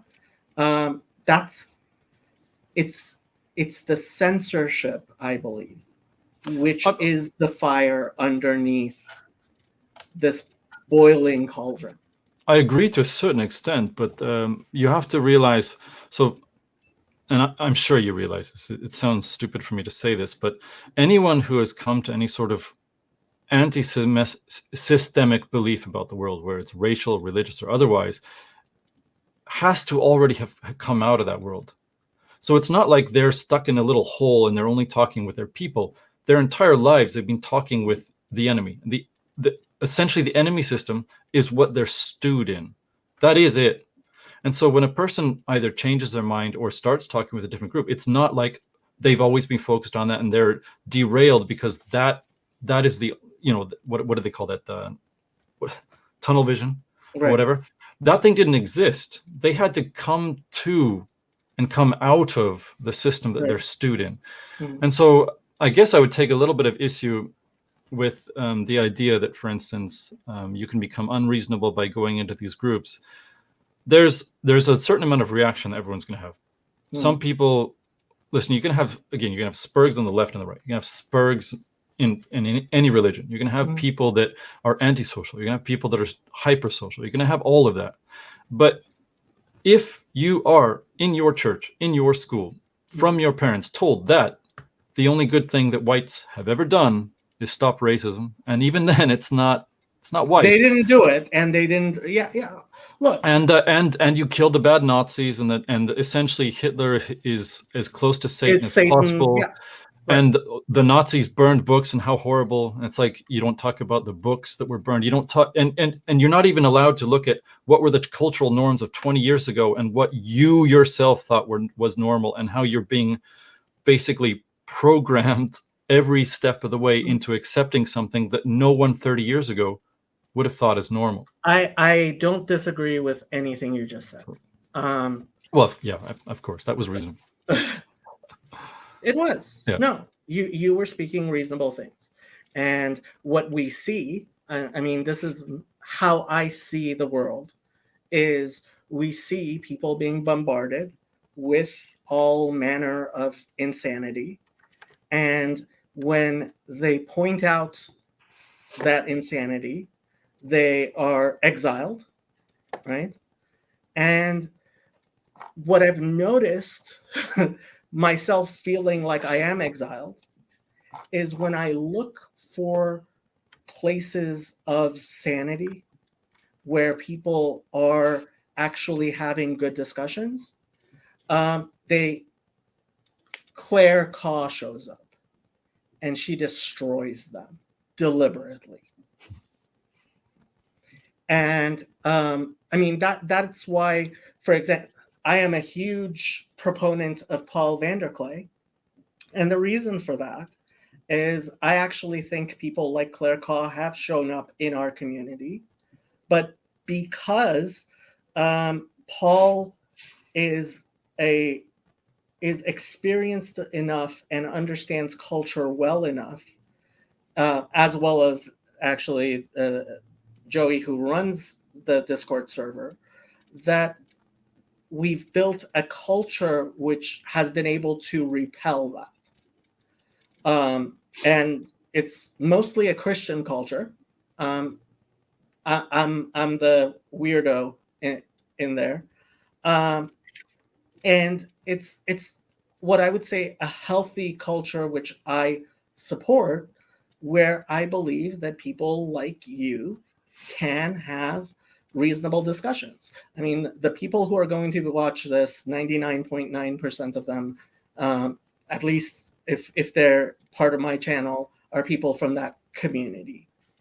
And the reason I invited you on, and I want to have this discussion, and I've been having similar discussions, especially with people, I'm hoping to have it with people from Germany, and we discussed positive Christianity, is because it is so important to actually have a place where reasonable people are discussing reasonable things and it's not being sabotaged. Because when I went to Gab, I was hoping to find a community of people who, like me, thought Twitter was insane, that insane people were just saying stupid things constantly that any rational person should realize is not rational. And a lot of people were nodding along, some of them because they genuinely believed it. And Ash conformity has a lot to do with this. There's a certain percentage of people who will just follow the crowd. There are a lot of people who actually are part of this religion that has taken over. And there are a lot of people who are afraid, who know that if they were to say the emperor has no clothes, that people would come down on them with a ton of bricks, like you said in that forum, the photography forum, people did to you. And then when we go to other places, the saboteurs come in and destroy the conversation. I've seen it over and over and over again. There are people who are constantly destroying healthy conversations like the one you and I are having. There is no reason why someone like you should not be able to say everything you've said, and showing your face, not hiding anything, being a proud person. You're a very intelligent person. I don't say this to people. Like, I will tell people they're saying dumb things. If you get to know me, you will see that I don't just compliment people. If somebody's stupid, I will call them stupid. You're not stupid. You're very intelligent. You're not saying horrible things. You are having instinctual feelings which seem very normal to me. The world seems to be going crazy. We're looking at clown world. Yes, we're looking. I see it. You see it. I think any reasonable person sees that, like, the people we listen to, our intellectuals, are just all clowns. They're and I don't blame you for being red pilled and going, and you're trying to make sense like a human being should and could and would. And what bothers me most is I think people like you don't have enough of a platform. I want people to listen to you and listen to your concerns and actually and actually engage with them as reasonable human beings, and also have the toleration, right? So I forget who it was who said this. I think it was Douglas Murray. So somebody said this. He said, I go to people, and I say, do you tolerate gays? They're like, oh, yeah, of course. Do you tolerate Muslims? Yes, of course. Do you tolerate? Okay, so what are these people doing wrong? They're like, nothing. Why would you say that? So, well, isn't that what toleration means? That you're tolerating something that you disagree with? How can you have tolerance and not disagree with people? That's not tolerance, right? And right. I want to live in a tolerant society where somebody who's a Muslim and I disagree with Islam, and somebody who's a Pauline Christian and I disagree with Pauline Christianity, and somebody who's a Jew and I agree with Judaism, gets to live their own life with as much non-interference as is possible. Although we should live in communities, an individual human being is not a viable living organism. We have to live in communities. We have to we have to live in nuclear families that are actually not nuclear. They start with a husband and wife and children, but also include aunts and uncles and grandparents and great grandparents, hopefully, right? And I see the world which in the 1990s, when I was growing up, Gen X? I guess. I was born in 1977. Oh, Gen X. Yay. Okay. So it's weird. The camera's here and you're here. Yeah, mine is off the side. Yeah. What I saw, so I'm actually, I don't think I'm a very conservative person at all. I actually think I'm temperamentally rather leftist, or however you want to call that. But when I was growing up in Los Angeles, I thought I was right wing all the way. And what I've realized over the past 5 years is, no, I'm not right wing. I'm just sane. And we've, to some extent, labeled sanity as not only right wing, but alt right wing and extreme right wing. And the society I live in seems to be going insane because our sense-making mechanisms have been hijacked, they've been hacked, and they are being, I really believe, are being, in fact, sabotaged. Well, I would just say two things to that. A reasonable world where you have a place for Muslims and Jews and Christians in the same area would itself have to be globalist. It'd have to be a multicultural world. Why? And when you have, well, because that's just not how people grew up.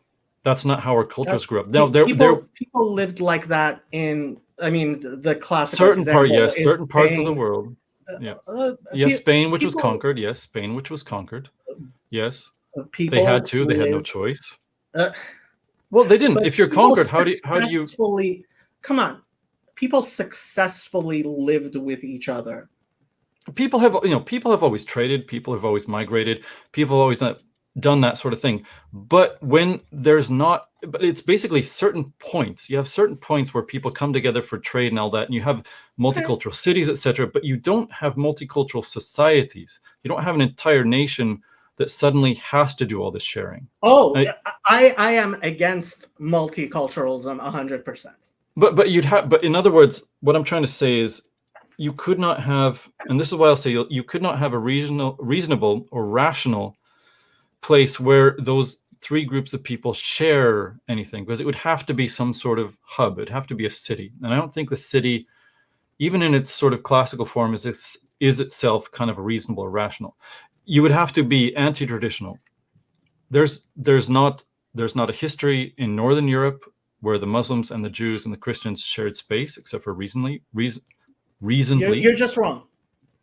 Your facts are just plain wrong. There was a whole bunch of Muslims compared to today in Sweden. I didn't say compared. There's never been. There's nowhere in Northern Europe. There's nowhere in Northern Europe in any sort of small village. Now you're going into. No, it's true though. If you want to live in Northern Europe, please go ahead and do that. Well, it's shrunk. It's gone. You can't go even to my own village. You can't go into. It's no longer what it was even just 30 years ago. There's no place to do that. What I'm saying is what we have is this rational, what you've described as a rational place for people to talk and to live with each other, but we don't have anything else. We don't have what was assumed. People can talk. I think where we do. Do we have a place where people can talk? You just told me that when you brought up reasonable things, you told me that when people bring up reasonable things, they get. That's online, but in real world, like if you go to school, 1/4 to 1/3 of your school is going to be someone from a different race. Okay. And so you're always interacting. you step outside your door, and unless you're in some tiny village somewhere, you are interacting constantly with people who are not of your kith and kin or your religion. Okay.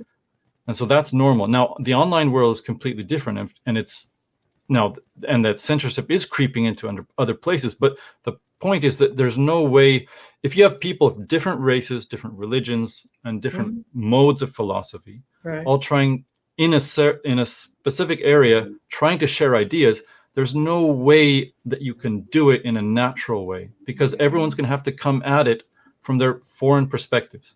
Okay. Again, I think you've been fed a lot of false history. Okay.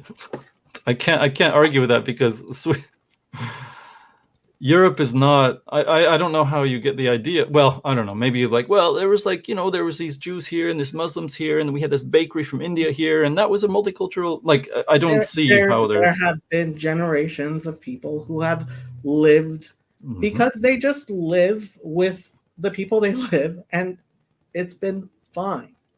It's like every month there's more. I don't want to even have this debate, because if you want to live your life with people, like-minded people, I want you to be able to do that. We can't, though. And that's wrong. And I want to support and make sure that if you want to do that, you should be able to do that. Repatriation's the only way. How are you going? What are you? So what are you proposing? Well, I can't propose anything, of course, because I literally, if I were to go anywhere and try to do politics or anything, I would, depending where I am, I'd either be arrested.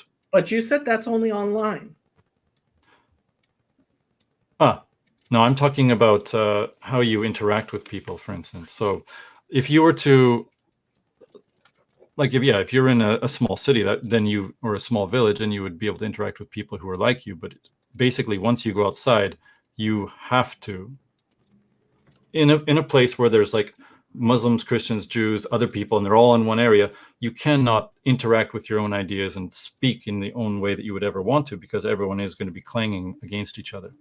Now, you can say there's a censorship aspect to it or otherwise, but people no longer have the freedom in such an, even if you want to say there's no rules, there's nothing that's come down on you, you can't even speak from your own understanding of the truth out without having to translate it in some way for another group of people. I don't think the translation is the problem. I think the censorship is. Oh, we'll have to sort of disagree on that. I mean, you're telling me, well, I mean, so you think the problem is that you can say whatever you like, but you need to translate? That's the problem? No, that's not the problem. No. What is stopping you from living the life you would like to live? Multiracialism. That there's no longer a home for people who used to be the majority, the massive, like 99% of the population. Okay, so I can't change what the world is, and we can't go back to that. We can only move forward. There's no forward. Well, I mean this very honestly. I think there is a forward. I hope there is. I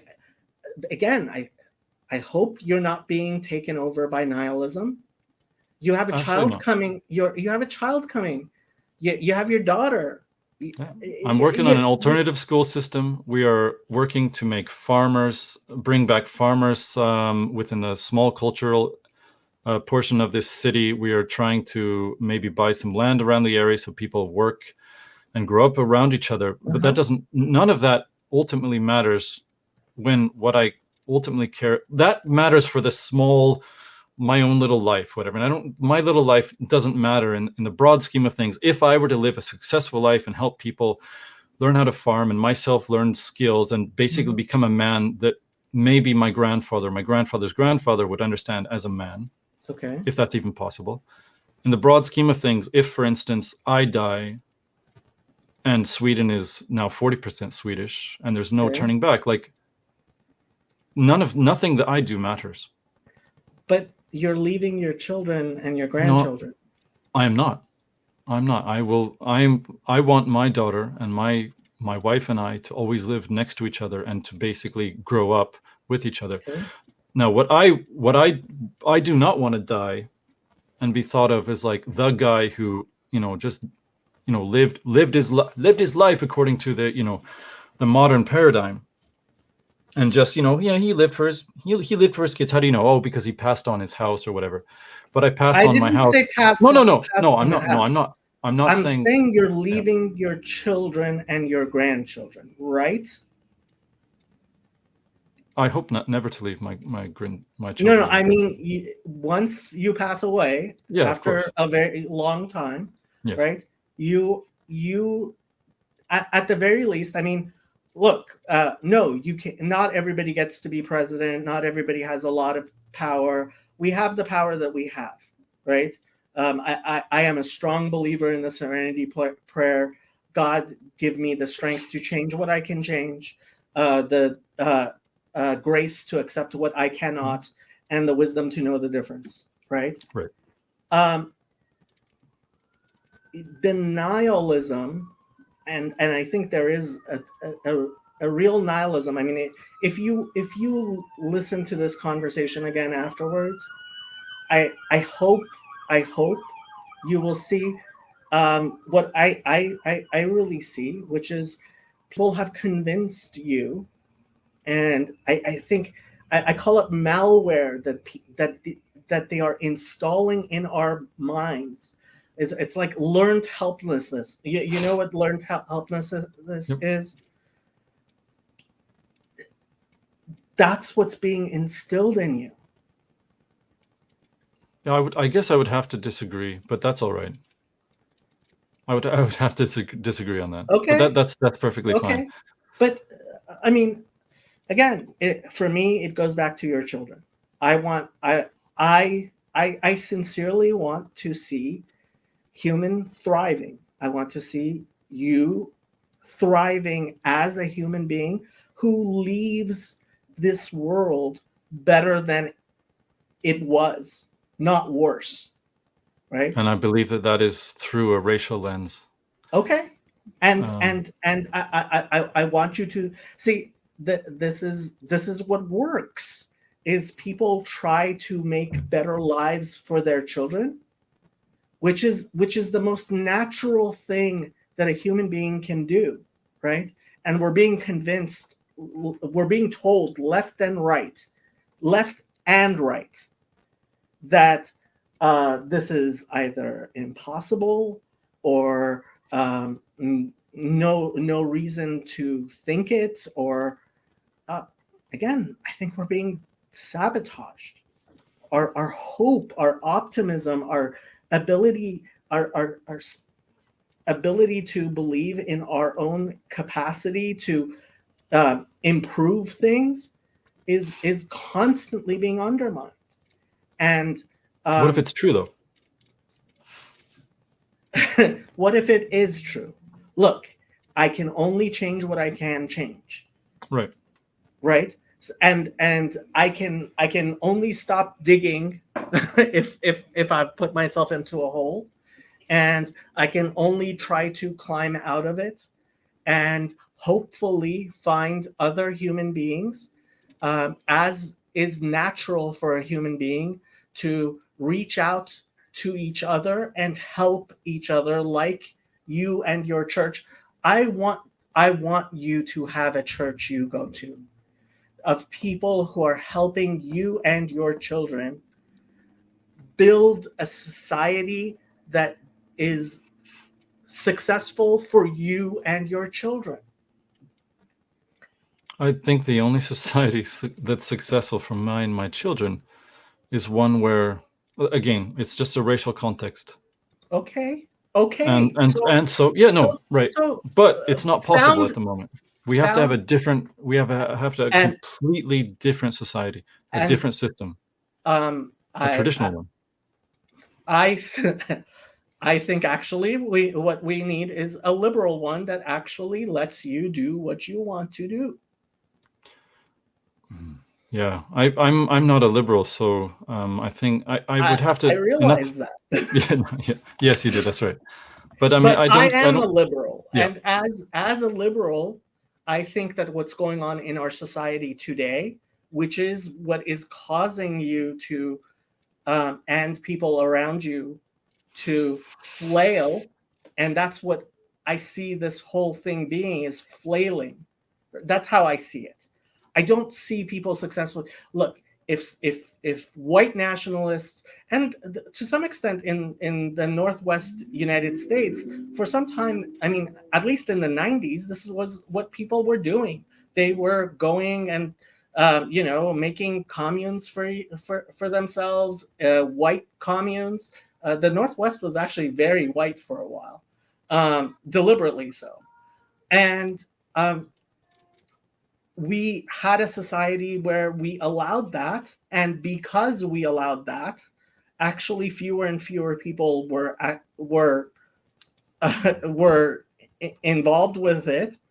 And the people, the race pimps who want racialism, decided the way to destroy our society is by actually making it impossible for people like you to talk with each other, to decide that you want to live your life in however way you want to live, and to radicalize you. I think I'm you've not. been I'm not at all radical. a radical. I'm not at all a radical, unless you consider basically the bog standard good sort of life. Sorry, my daughter's singing a beautiful song outside. She's singing "Take Me Home, West Virginia." I think it's in a little way that's a poignant song for this, because you have people mixed up together. That's why you have racialism. There's no such thing as racialism when people are all of one type. It just doesn't exist. People don't, even stereotypes, all they are is jokes. There's nothing beyond that. When everyone is Japanese, there's nothing to stereotype around you. Nothing at all. Okay, so you have. I'm sorry, having lived in monocultures, that's just not true. You lived I have lived in on all like a sort of Persian Jewish place yes, in its own state, when so it I had a went to a state all of itself. segregated You went I to a went to a segregated school, so you segregated were school. inside of another society. You were not Um, in a monoculture. we were in a monoculture. We lived in the Jewish ghetto. That was and I saw what the Muslims did, who were 99% of the population. In So Iran, there are stereotypes about cities. It is the natural human condition. I have to disagree with that. Well, I understand that, but I think part of that is because your sense making has been hooked up to other people who, a lot of them, I think, are feeding you bad information. First of all, I am, by the way, I'm living in a monoculture. I'm a massive, tiny minority, less than 1% of the population. I lived in Korea as well. And of course, they're conquered unfortunately, countries. They're Japan, conquered. yeah, Japan is a defeated culture, from what I have seen. I mean, you hear It's about defeated by foreign power. It no longer can think in a Japanese way. um, It no longer and has access to its own ideas. and it's that is an absolute tragedy, as is what's going on in Germany.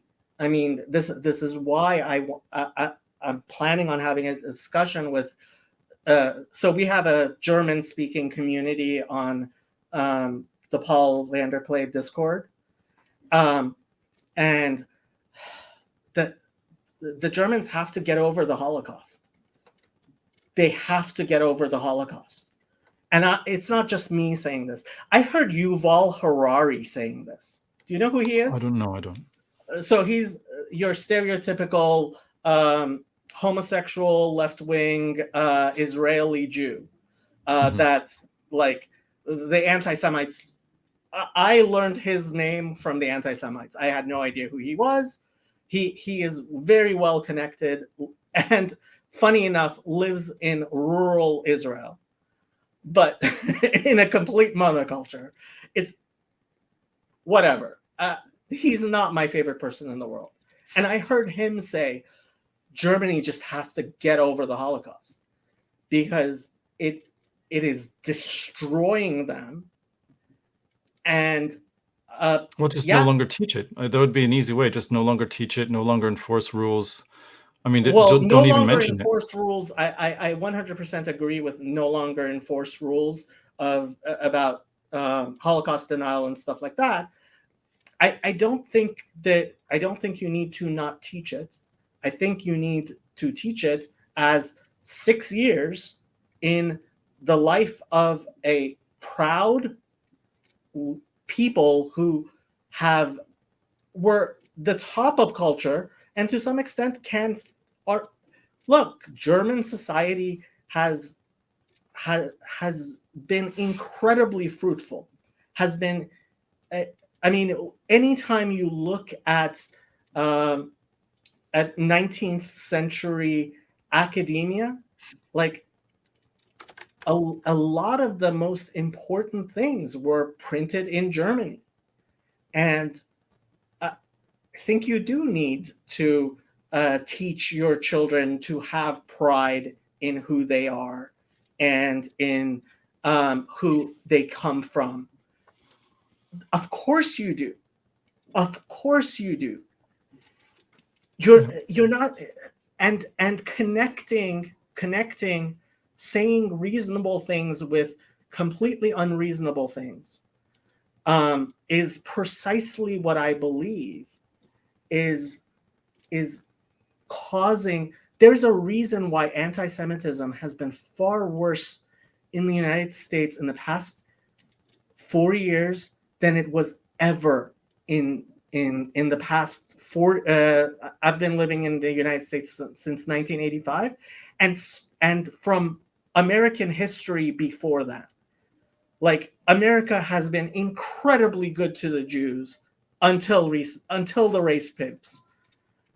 The massacre in Philadelphia on Squirrel Hill, that was it was the first massacre the first attack. I mean, why is it getting worse? And I think it's deliberate. I think it's absolutely deliberate. We are being sabotaged. No, that's possible. There's by the way, Chris Petkow. Yeah. I'm saying the name wrong. Petkow. Well, He's so not going to like it. You have to understand. We call him Chris Petkow. Chris Petkow. Yeah, that's how we say it. He and I agree about something. The Enlightenment and liberalism, which basically pits neighbor against neighbor and father against son, where there's just all these ideas just flying by you. That's how I see it. Instead of having a united front where you believe the things your fathers did, right or wrong, like we believe these things, and the king. Why right or wrong? So why not believe the things your father and be proud of the things that they did right and improve on that? What's wrong of with course, that? yeah, but that's how tradition is like that. No one, unless you have a dark age, Right. Basically people improved on things as they went along. It's as you know, society is evolutional, race is evolutional, religion is evolutional, all of that. But I mean, I absolutely agree that it's liberalism and the Enlightenment for sure that have destroyed. Or I don't want to pinpoint just that thing. I think there's a lot of things behind it, but those things that make everyone have to stand up for some idea or another rather than for the people. I mean, that's why I would broadly consider myself a National Socialist. I don't care the government. I don't care the economy. All I care is the people. And if the people can go forward like strong and have a pride in themselves and understand who they are, it doesn't matter that it's quote unquote democracy or people were doing that for. I mean, the Enlightenment was 500 years ago. Yeah. And so why in the past 40, 50 years has all of that started falling apart? Well, I guess I would say that it had already fallen apart. Like the Enlightenment basically came with Protestantism. It came with the revolutions. Like it was basically revolution upon revolution upon revolution to destroy the person's connection with his God and with his people. So what did we lose in World War I? All the monarchies basically gone. Now we have still some constitutional monarchies, but the king, who's supposed to represent his blood, his soil, and his people, is now either a puppet or is like doesn't even, when it's obvious they have a traitorous parliament, they don't dissolve it, which is their right. They may or may not be foreigners. They may or may not be, I don't know, connected with some secret societies. Honestly, I highly recommend reading up on the history of British monarchy, which is one of the best ways that monarchy has ever been done. And it was done very well for a good 500 years, at least, closer to 1,000, I would say. That there are many points of light out there. And what has changed, I believe, isn't World War I or World War II. It's what happened in the 60s, when late 50s and 60s, when the Marxists realized that Marxism will not work. And they, not in secret, they very openly, I mean, the works are out there. James Lindsay, his channel will fulfill anybody's curiosity, because he goes into very big detail, naming names of the people who have actually taken over our society and are doing the things which I think you very rightly are criticizing. Yeah, I mean, obviously, it's not World War I, World War II, full stop. Those are just, speed bumps on kind of a continuous road, I would say. I think life now is much better than it was 100 years ago, and life 100 years ago was much better than life was 200 years ago. That's a good question. We have no way to compare. So, what do you mean we have no way to compare? So we have the Jordan, we have a way to compare. If you would like to live like 100 years ago, I invite you to go to any undeveloped country and live there for a while. Go ahead. You can do that. I don't think that's possible. Yes, what is. I mean is no, it's definitely move to Nigeria right now. It's not A/B to comparison. It's not A/B comparison. We're not comparing. We're not. I would never want to live in Nigeria in any time in the future that's progressive and hyper advanced, or now, or 100 years ago. But Europe 100 years ago. Here's an interesting thing. You probably know about the Jordan Peterson quote about that's basically proving why capitalism is just so amazing. And that is that, don't you know that 100 years ago, your ancestors were living on $1 a day in today's money? And now we've got so much more money. It's not a question. Isn't it amazing? Oh, come on. That's back? No, but no, they were making a very big mistake right there. Okay. A very big mistake right there. Because when you're starving, yes, they were. They were not starving. You are just completely They got 11 kids. All those kids have 11 kids. Died. Yes, sanitation was worse. They didn't have running water. No, it wasn't just sanitation. People died of hunger. People are dying from being too fat today. Correct. And that doesn't mean health. That's the opposite of health. We live in a very different world. Yes, it's very wrong that people are living a life in which they are dying of being too fat. Me being one of them. I'm trying to good on you change that. But there's a difference between the life that people lived 100 years ago, when they made incredible. I don't know. I don't see it, man. I don't see it. Like I know 100 years ago. See it no. You're being told stories. I'm not.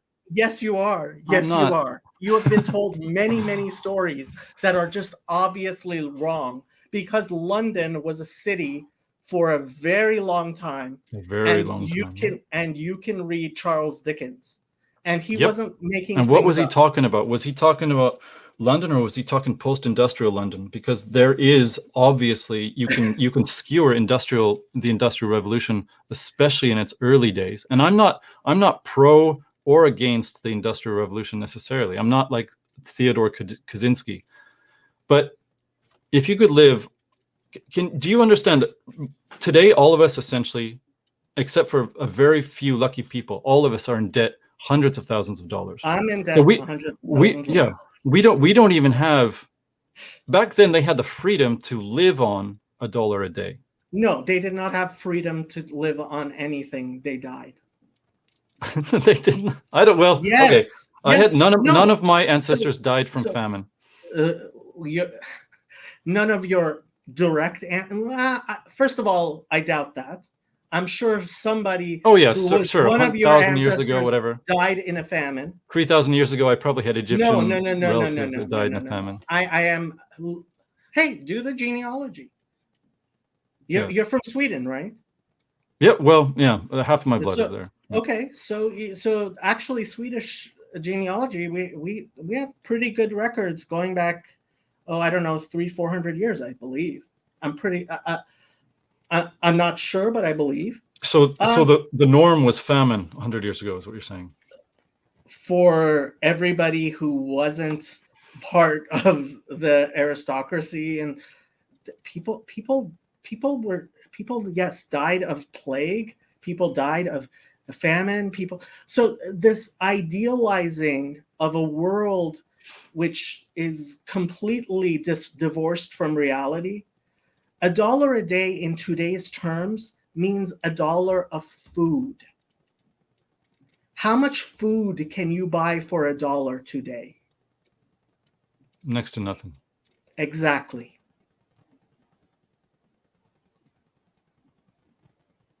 So what are we talking about? Like, we're talking about subsistence farming. Read up on subsistence farming. It's amazing. It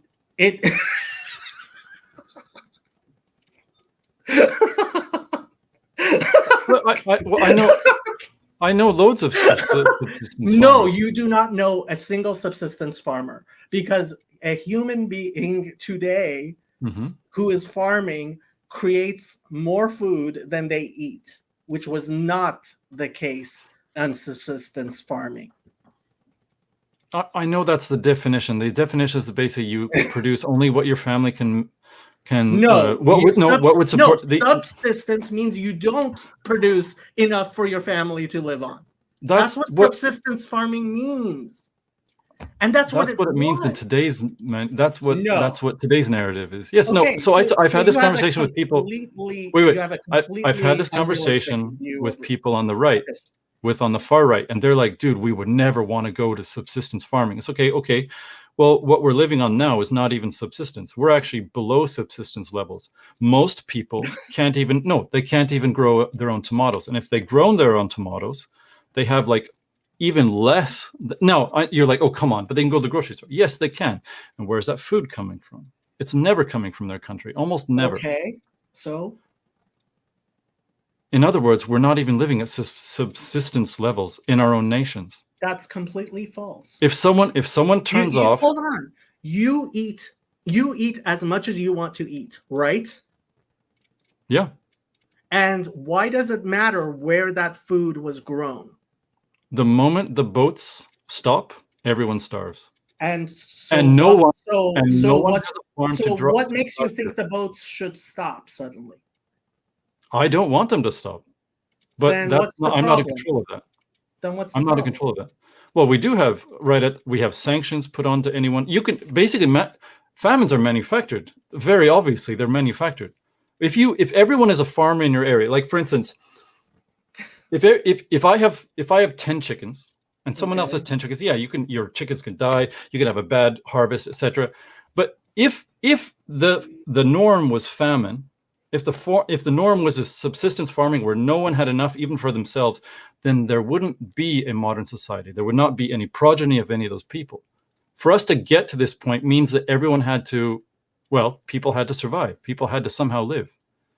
people did survive and did live, but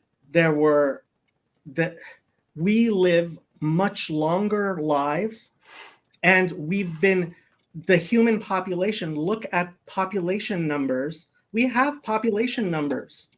Look at the world population numbers over the past, I don't know, 300 years. Population of the world over the past 300 years. Go ahead and pull it. It's climbed like a rocket. Yeah. Yeah.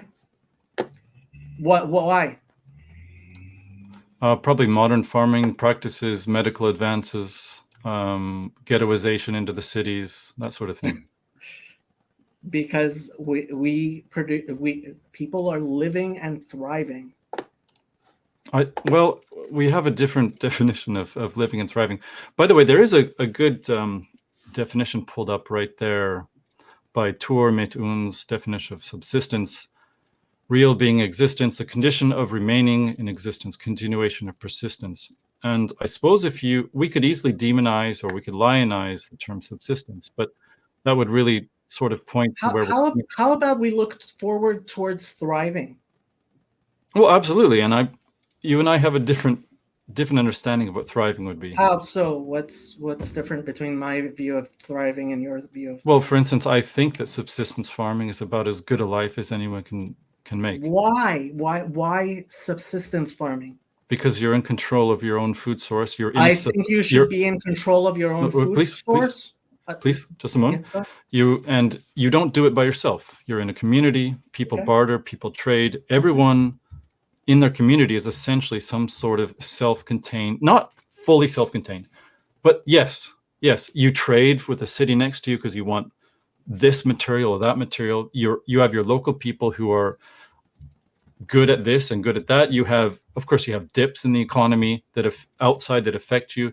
But if you have your own chickens and your own small plot of land and everyone around you does, that's all you need. Okay. If you want to live that life, I absolutely want you to. Okay. However, what's the problem? What makes you think that I'm somehow opposed to you doing that? Well, it's a famine. I'd die, right? Subsistence farming. No. You're not going to be, because you're going to be using modern technology. Actually, I would prefer not to. Okay, then give it a try. Don't use modern technology. There's lots of people that are doing it. In fact, I have. We are in contact with a man who is kind of revolutionizing rice farming here in Japan. Okay. And he does not use fertilizer. He does not use machines. He doesn't use any of that. But he has one idea from bacterial cultures, which he uses to basically use the same field instead of rotating a field. Okay. In order to have a good harvest that doesn't need to be rotated, and so you can use land a little bit better, in fact, than has been done in the last little while, with a lot less. So he only eats rice? No, of course not. No, rice is part of it. That's a staple. So like wheat is a staple. So he actually makes everything himself, or? Well, he's a rice farmer. That's what he is. Okay. But that's like, someone's a rice farmer. Someone makes bread. Someone makes chicken. Someone makes clothes. I mean, you have a self-contained community. That's subsistence. If you want a self-contained community, I wish you nothing but luck. There are Hutterites who do that actually very well. We actually have 2 Hutterites in the Paul Vanderklay community. There are Quakers who hopefully we will continue to allow to live however they like, and have lived mostly however they like for well over 100 years, definitely in the United States. What's wrong? I mean, what do you think that I am opposing for that? What do you think that we disagree on, that we can't live? Okay, you live your life and I'll live my life. Go ahead, do whatever.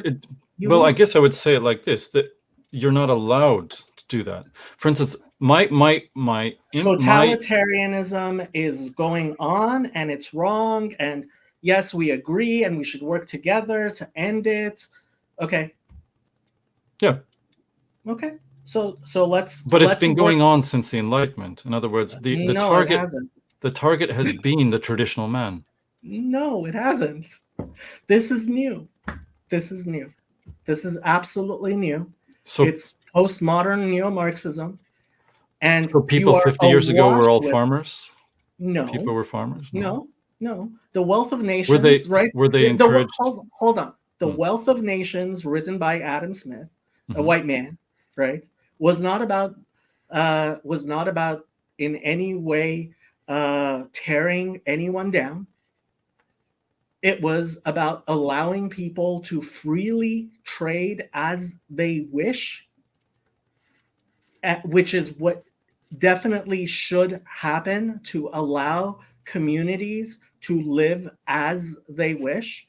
And that's what happened in the United States when the Puritans came over. They allowed the Quakers to live however they wanted to live, and different community, the Jews to live however they wanted to live, and nobody bothered each other, and it was beautiful.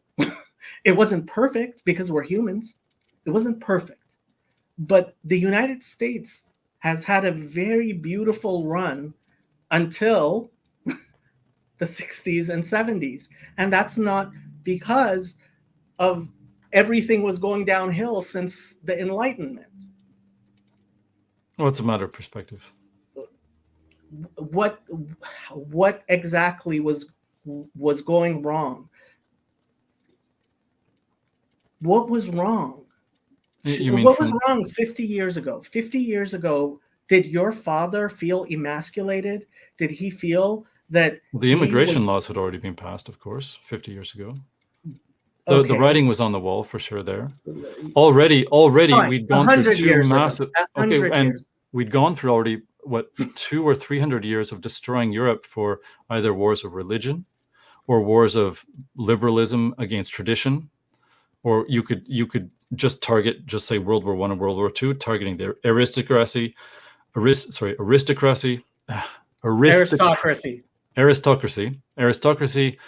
in World War I. If you want to put a stop on that, because that seems, there's a lot of theories about what it was really about. And so no one can say, oh, it was really about this, but you can for sure say that aristocracy, that was obviously targeted, and that was obviously brought down. And what's important about aristocracy?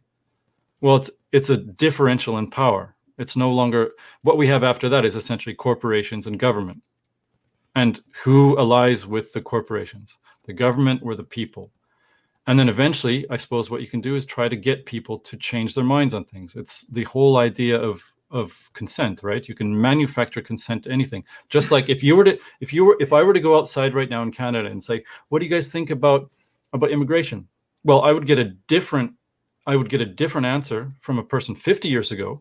I would get a different answer from a person 50 years before that to what I would get today. And you could say, well, that's just because people are enjoying it, or this and that. But there's a lot more to that. People's minds are changed all the time. It's why we have school systems. People's minds are changed all. Hold on. Our school system, if you look at what happened in our school system since the 60s, when the schools of education were taken over by the postmodernists and neo-Marxists. There's a very good article on Quillette about it that I can send you. But James Lindsay has been talking about this stuff for a very long time. Honestly, I don't think you realize how much of the Marxist narrative you've just absorbed and believe, which is actually not very factual at all. Marx was a horrible economist. He was a horrible historian. And his writings belong in the dustbin of history. But unfortunately, you're actually right now regurgitating a lot of the fundamental beliefs that he talked about. Like, so did you see how much Peterson do you actually listen to at length? I used to basically listen to him every day. It's been a couple of years since I've listened to him. So at did you length. listen to him talking to Slavoj Žižek about his supposed debate about Marxism No, that ended up wait, not you know being what? a debate? I did listen to at least half of it. That was 2 years. Yeah, I stopped listening to him in a religious aspect about 2 years ago, and the debate happened about 2 years ago. I caught it, but I didn't listen to it the way I would a couple of years ago. Yeah, or 3 or 4 years. So at the very beginning, what he does is he takes on the fundamental beliefs of Marxism that are obviously idiotic, and have undergirded the assumptions that have undergirded Marxian economics, which has completely overtaken both the left and the right, because the National Socialists were also socialists, right? And it doesn't work. I'm not a Marxist. I didn't say you were, but there's a lot of, look, letting people live in communes is something that we have done for hundreds of years. Thousands. And people have lived, communes within one society, allowing someone else to have a commune within their society. To some extent, Jews were allowed to have their own communes. Villages were essentially communes. What? All over Europe. Villages were essentially communes all over Europe. No. That's just not true. They were living in communion with a single group of people. With metal tools that they did not smelt themselves. Some did. Some took it out of the ground. Some traded for it. Like, that's okay, fine. Well, then you could say the Japanese sword is not an actual Japanese thing. You can take anything down however you want. You could say a commune, all it is a fully self-contained unit that maybe doesn't have to be taxed or whatever. Human interaction has helped humanity a lot. Yeah, people have, listen, maybe I'm saying it wrong. I don't disagree. Human interaction is absolutely important. Okay. So, and I say that people have always traded, people have always moved. What are you advocating for that I supposedly disagree with? What would we obviously disagree on the would... definition of subsistence farming. You seem to think or suggest that it means something near famine and basically no one being able to take care of the family, and I don't. When we describe subsistence farming in history, we are talking about people who were not producing a surplus of... Yes, from a textbook perspective, yes. That's how I learned it in school as well. And if you're talking about that, I wish you all the luck in the world. Well, no, I wouldn't stop you. I wouldn't. Yeah. I certainly wouldn't stop you if that's what you want to do. But I can tell you from human history, which I really wish you would study a lot more of. That was a nice slide. I'm sorry. You have a very, very undeveloped historical outlook. If you want to say that, that's fine. I disagree, but that's all right. I mean, I don't know who you've been reading. I don't think you've been reading Tom Holland, who I think is a very good historian. I enjoy a lot. But there are... See, this is the thing. I didn't do my historical research. You didn't do your historical research. Because we as human beings outsource our cognition to other human beings. That's the normal thing for a human being to do. I don't know what life was like 100 or 200 years ago because I did the research myself. What? Oh, okay, yeah. I don't know that because I did the research myself. I got that information from other people, right? And what's happened, unfortunately to you, and is happening to our society at large, is that the people we hear, like the historians, like, for example, Michael Beschloss and people I could name who are mainstream historians are all Marxists who are lying to us. And would it be you better look if they at were just capitalists, or? It would be better if they were historians.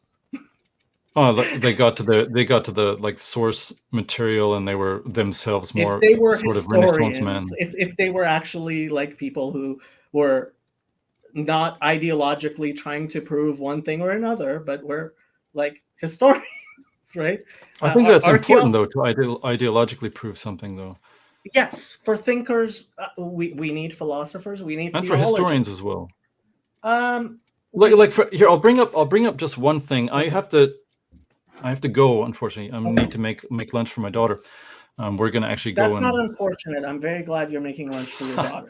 Make lunch for her, and then we're going to go shopping. But for instance, the narrative of Joseph in Egypt, it may or may not be historically accurate, whatever in the Bible. Got no idea. But the narrative is extremely, extremely powerful.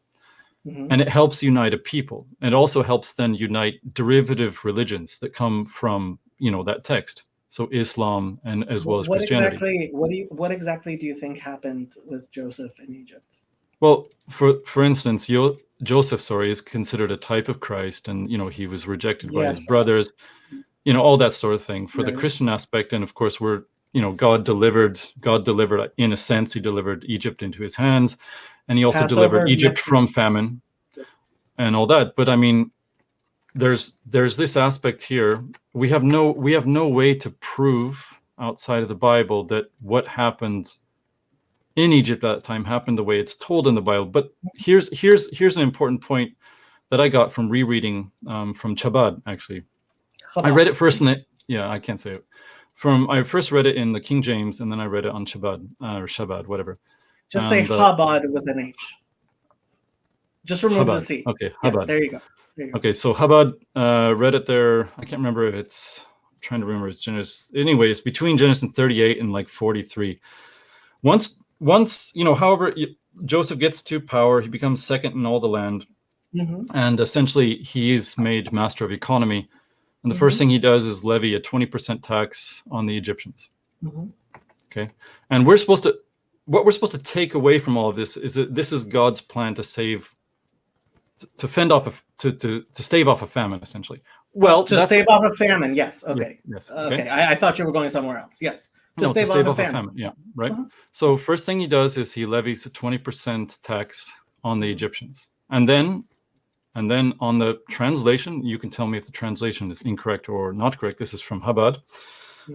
He takes, for 7 years, he takes all the grain. Now, obviously, there's no way he could take all the grain. Right there, we have a problem with the narrative. That it's telling you that maybe he took all the surplus, maybe he took enough that he could, skim off the top. But it says in the translation that he took all the grain. Now, what does that do to the farmers? Do they have enough to like then sell their own grain to purchase things they need to then do a better farming job? I have no idea. All that sort of thing. Talking about a slave society. No, this is okay. Well, he took all the grain. Pharaoh was the master of the entire country.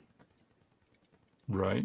That's fine. But I don't care if he's a Democrat, if he's a slave driver, doesn't matter at all.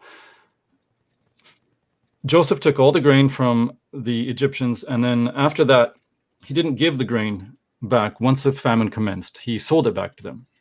Okay. You think he sold that? You think he sold it back to the slaves? I mean, again, I think you are not remembering how serfdom worked for thousands of years before we had capitalism.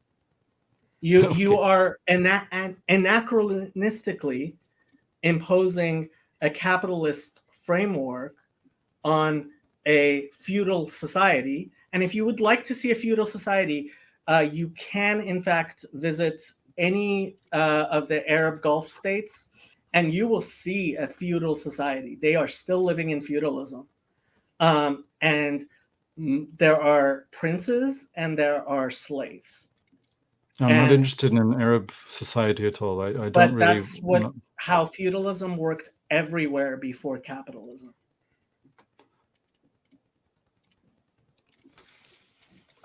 Listen, I don't even argue. I don't even really want to argue with that. I'm not a feudalist or anything like that. I'm not a capitalist.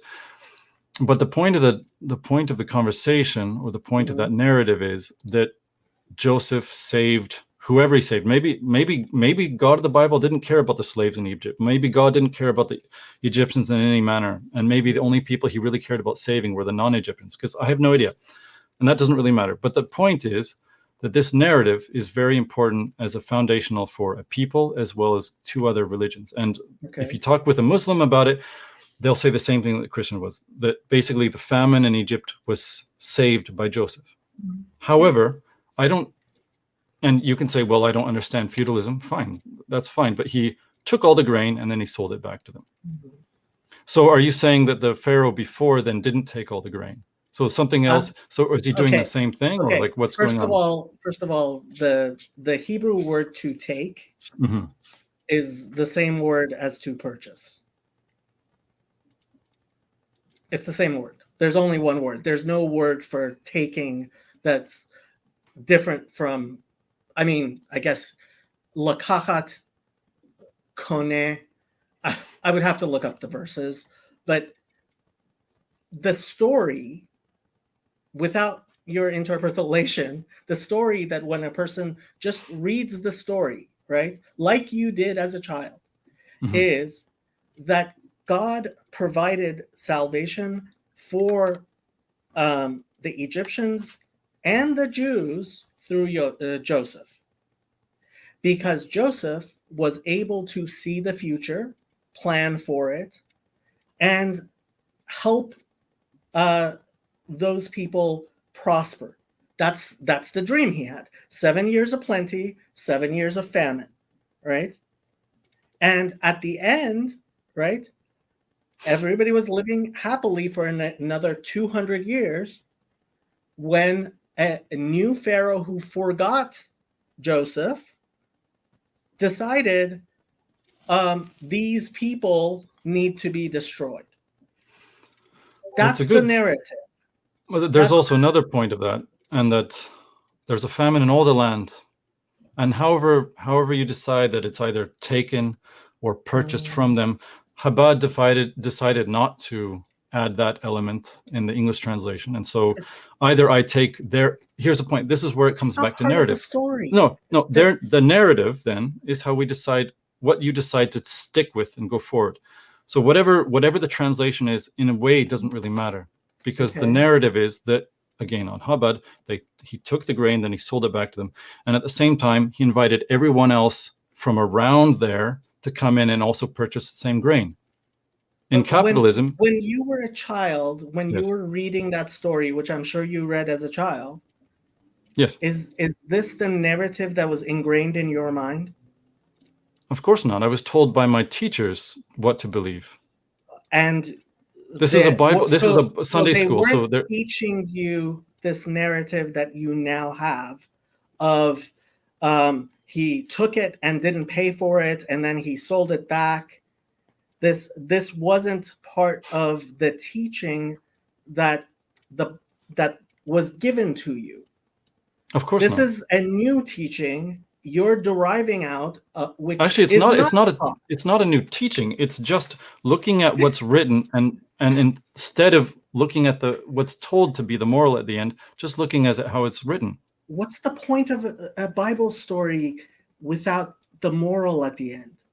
Well, I'll tell you why I think it matters. I don't see how that works as a moral framework for anyone but the people that came out of it. And I guess if you want to turn it, I don't know how you turn that sort of element into a type of Christ. I don't know how you do that.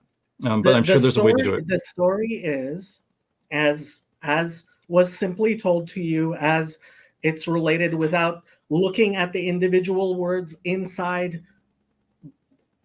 If you look at the storybook, right, which lots of Jewish and Christian children have, is that Joseph actually saved the Egyptians. That is the story. That is the actual narrative. That's the narrative, yep. Now, you have been somehow convinced that if you read certain words in certain ways, that narrative is actually teaching something else to children or society, which you yourself did not actually experience. No one experienced anything from the Bible. What I'm No, saying no, is no, we no, all no, no, look no, no, back no. at that. Yeah, you Yeah. misunderstood what I just said. You were taught the narrative from the Bible, Right. and that narrative from the Bible was not the narrative that you're telling me a close reading of the Bible should give you. No, that's true. Okay. So is your problem with the narrative that the Bible actually teaches to the societies that have been built upon it, or with the people who went and found these particular words in order to teach you the Marxist way of alienation, the concept of alienation of labor? I'm not Because really worried about labor. what I'm hearing is somebody showed you, oh, look, if you look at this Bible story differently than Christians and Jews are taught, then we get alienation of labor from Karl Marx. That's what I hear. I'm not really interested in Marx or labor. I'm more interested, again, just from a nationalist perspective. Mm-hmm. The Egyptians, fine. The grain was taken from them and paid for. Fine, great, fine. And then it was sold back to them. Okay. And there was a 20% tax levied on it. And then when it was time to sell it back to them, people from outside of Egypt came in because there was famine all the land. And they both, even if originally Joseph paid for the grain, they all bid it up on this grain that was a tiny, tiny little bit of commodity, right? Like, I don't see how there's now you can. That's not the story. That's not the story you were told. The story you were told was that he saved enough grain so that people didn't starve. That's the story. That's a story everybody tells. Yeah, that's right. And that story has been changed for you by this. And look, I believe that the Torah is a holy text, and we can, in fact, look at it closely and learn deep lessons from a close reading. But that close reading can never, and this is a rule in Judaism, can never go against what is the basic reading when you read that story, which is that it was Pharaoh's responsibility to take care of his people. He found somebody who was able to see the future, who helped him, in fact, save both the Egyptians and the Israelites. And at the end of that story, it wasn't a bunch of alienated workers uniting in a revolution against Pharaoh. It was a multiracial society after that, though. No, actually, the story very specifically says that the Jews lived in their own territory in Goshen, because that's one of the things that Judaism teaches consistently, which is the idea of nationalism, the idea of there is a separation between different nations, and that's a consistent teaching, right? If you look at the story, you will see when Jacob comes, he said they invite him to come live with them, and he says, "No, we will live separately in Goshen." And Rashi explains that's because being shepherds, they killed sheep, and that was the god of Egypt. However you want to explain that, but we can have these discussions. You're having these discussions in a sabotaged environment where somebody like me isn't actually talking to you, isn't pointing out things like, hey, Nate, that's not the story you were taught as a child.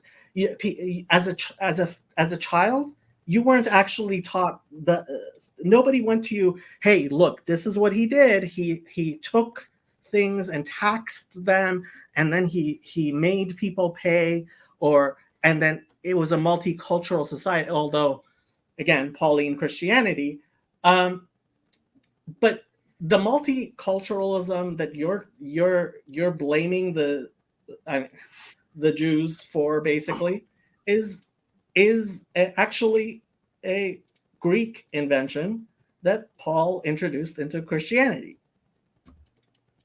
It's not the Jews, it's the Greeks. Yeah. It's not any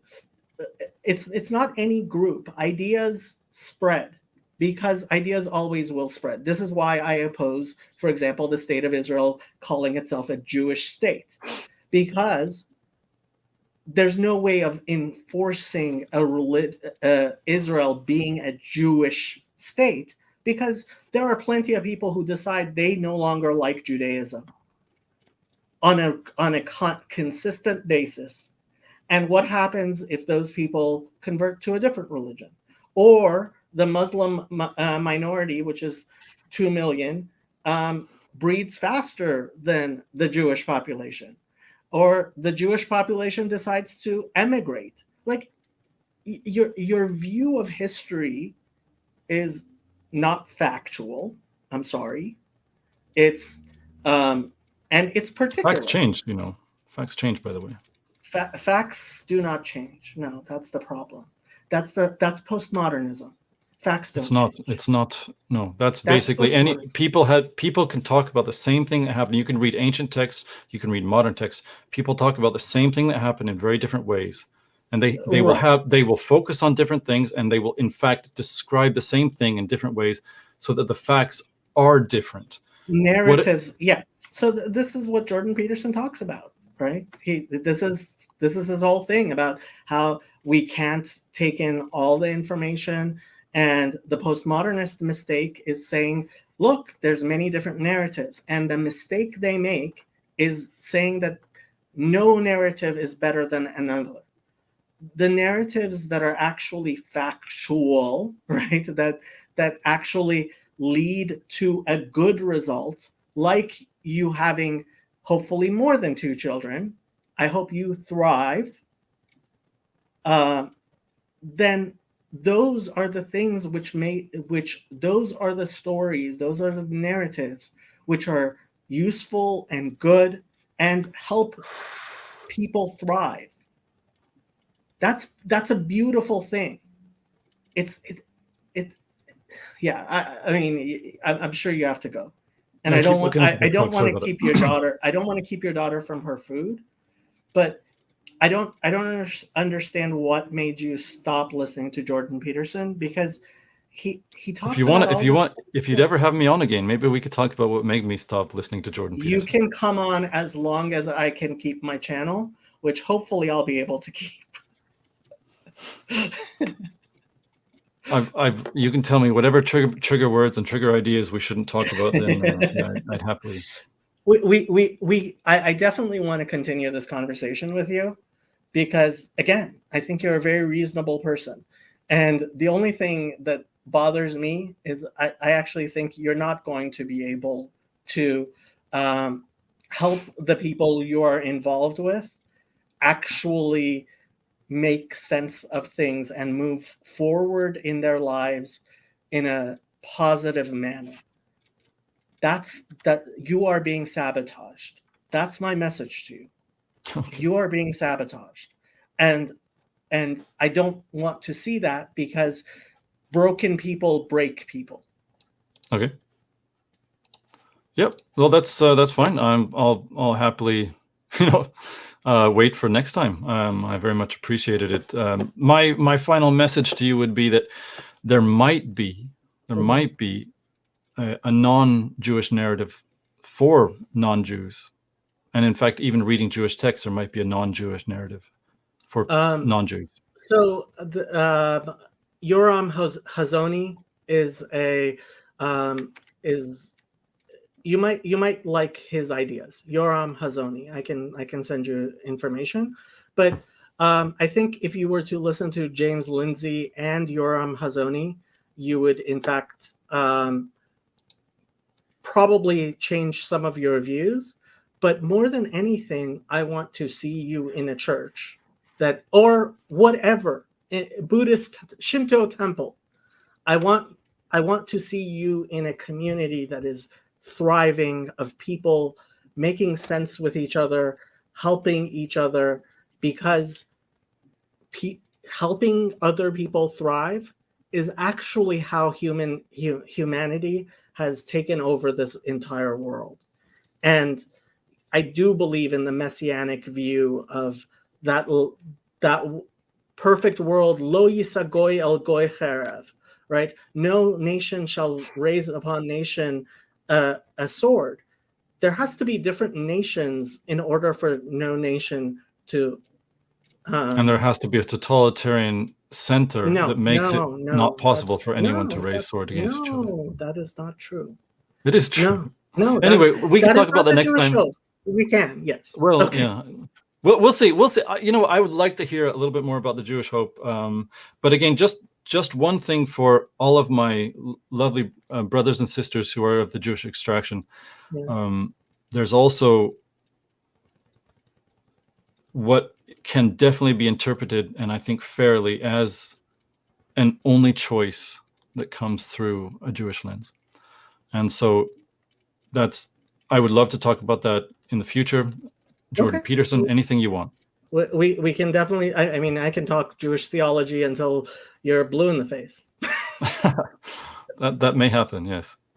Thank you very much, Jacob. Sure. Either one's fine. I go by both. Okay, bye.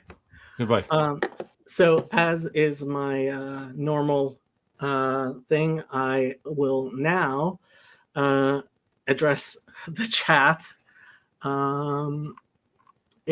If people, there's a lot of chat over the past 3 hours. We've had this discussion. Let me see. Okay. Yeah, he mentioned David Hogan. I have no idea who that is. Sounds like this guest is racist. Yes, he is, in fact, racist. Or a CIA agent or paid agent to stir race arguments. No, I don't think he's a CIA agent or paid agent. I think there definitely are agents. Again, this was my whole thing to him. I think there are definitely people who are pushing the racist narrative, both on the left and the right. And what the reason I like SnorkelBlog, and I hope he is able to continue his work, is that in fact I don't think he is an agent. I think he's a reasonable person trying to figure things out, and he's being sabotaged, I would say. Crisp Cow says, I think the concept of racism is a false dichotomy. Race exists, but racism does not. So, look, we have human beings have a physiology that is based on both our DNA and epigenetics and a lot of things. And it would be ridiculous, and it is ridiculous, the way we talk about race today. We both reify it by having constant talk about race. At the same time, we tell people that it has no effect on anything whatsoever, yet we're constantly talking about race. This contradiction is going to cause problems. Either you stop making race an important part of what's going on, or you recognize that it is an important part, but the obvious contradiction only creates the disorientation that I think, if you paid attention, you saw SnorkelBlog had. I think he is disoriented, and I think he's rightfully disoriented, because he looks around him and he sees the only people even remotely making sense tend to be the racists and the racialists, and so and the Marx. I think he has been captured by a lot of bad thoughts that, as an intelligent human being, I think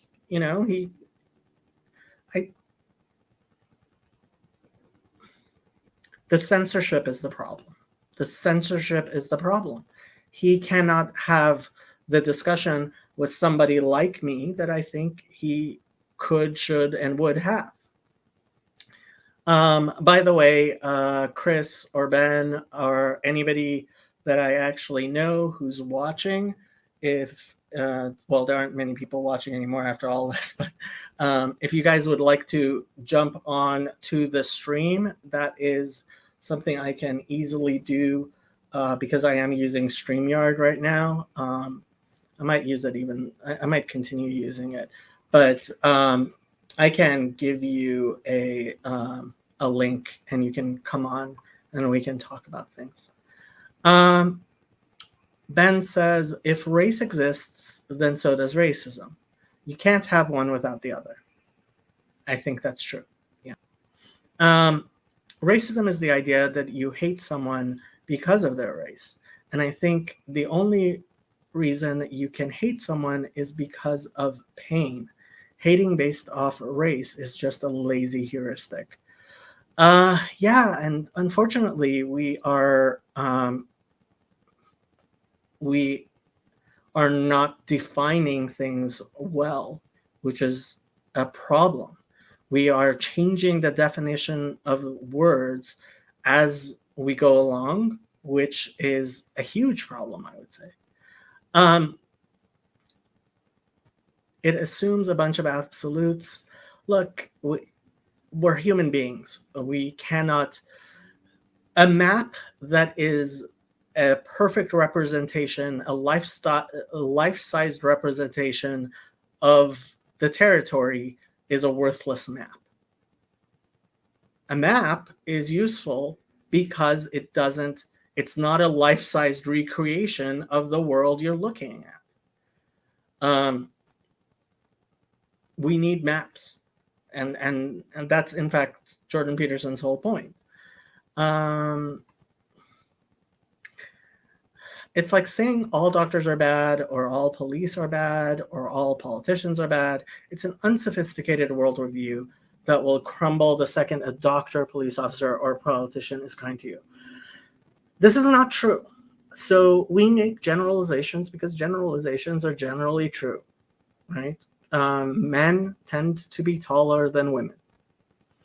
Now, when you learn more about statistics and genetics and biology, you will see that even though you should expect an average man to be taller than the average woman, you should also expect that the shortest person will still be a man. Why? Because we have better heuristics than the simple ones that our brains are able to do, and this is why science is good, and better heuristics are better, and the left brain is useful. Ian McGilchrist, highly recommend his work, although I don't recommend hearing about his work from him necessarily. I don't think he does a very good job of presenting his ideas, although he has very good ideas. Most of the world believes in race and that racism exists. So not sure how far your theory is going to take you in life, Chris. I have to agree with that. Just because the globalists are anti-white, it does not make white supremacism right. Yeah, I think what a lot of what's going on today is in fact the problem of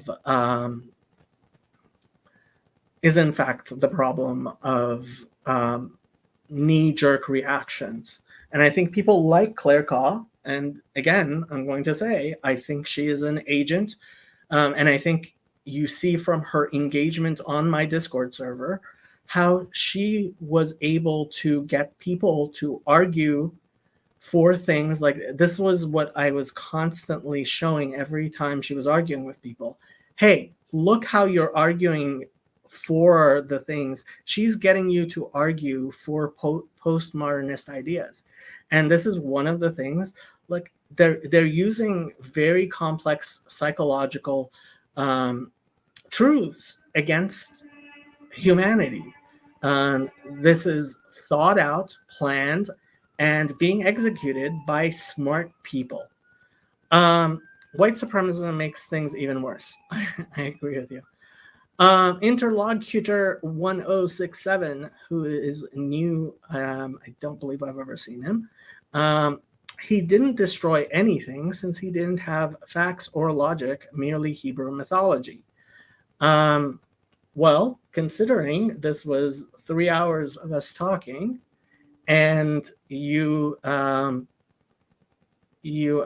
said this at 8:02, which was an hour into it, I would say you came in with your presupposed mythology, and that's all you cared about. Thor mit uns. I have no idea what Thor mit uns means. So if you're getting me to say something in German, I wouldn't want to say, you're a bad person. Oh no, not facts and logic.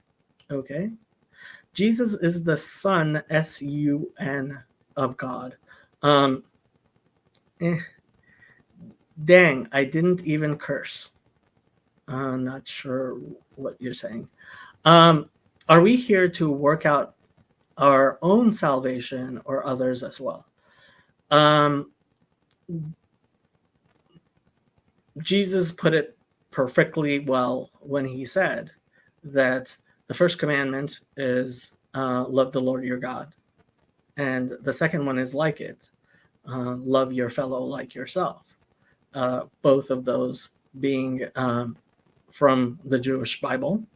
And that formulation of the two of them as being the most important parts and the narrative is, in fact, the Jewish narrative. We are responsible for ourselves. We are responsible to our Creator, and we are responsible for our brothers because we are brothers. Look at Cain and Abel, right? Am I my brother's keeper? The answer is yes. Honest question. Feel free to chat in the chat. Sally, ism does not exist. It's my hot take. I have to disagree with you. I think there are isms. I think ideologies exist. I think ideologies are those spirits and principalities which can capture people. And yeah, you seem to be going on a very anti, discussion logos thing, which I can understand. But yeah, I would say the Anabaptists did this very well. I'm actually a big fan of the Anabaptists. Not sure what that emoji is. Chris Picow. What is reason, anyways? Well, it is similar to truth. Don't blame all Christians for what the Roman Catholic Church did. You can't blame all Christians for what the Roman Catholic Church did. This is correct. But given a correct and real understanding of how ideas affect action, right? You can see that people who are taught or believe certain ideas will, in general, act differently than other people with different ideas. Ideas matter. Yeah. I hear you, Ben. The Vatican is enemy number one in my book. I completely disagree. It is an organization of 1 billion people that I believe has done a lot of good in the world and continues to do a lot of good in the world. That is part of why I make sure that Father Eric Seitz is actually a voice that is elevated, not simply because I think he's a nice guy and a faithful man, but also because he represents an organization of 1 billion people, and that's important. Chris McCall says, make Chad Pope. Sorry, Father Eric is still my thing. 1965 Immigration Act opened the gates over 90% until then. Honestly, I think the United States is a civic nation, and the problem is not immigration, it is assimilation. And if we were, in fact, assimilating people to our beliefs, that would be good. But we're not only not doing that, we are, in fact, alienating our own children. So if your own children don't believe, don't want to continue, don't, the destruction of Western society being implemented by, I think, the postmodernist neo-Marxists is what made immigration. So it left a vacuum for people to be immigrating into the United States,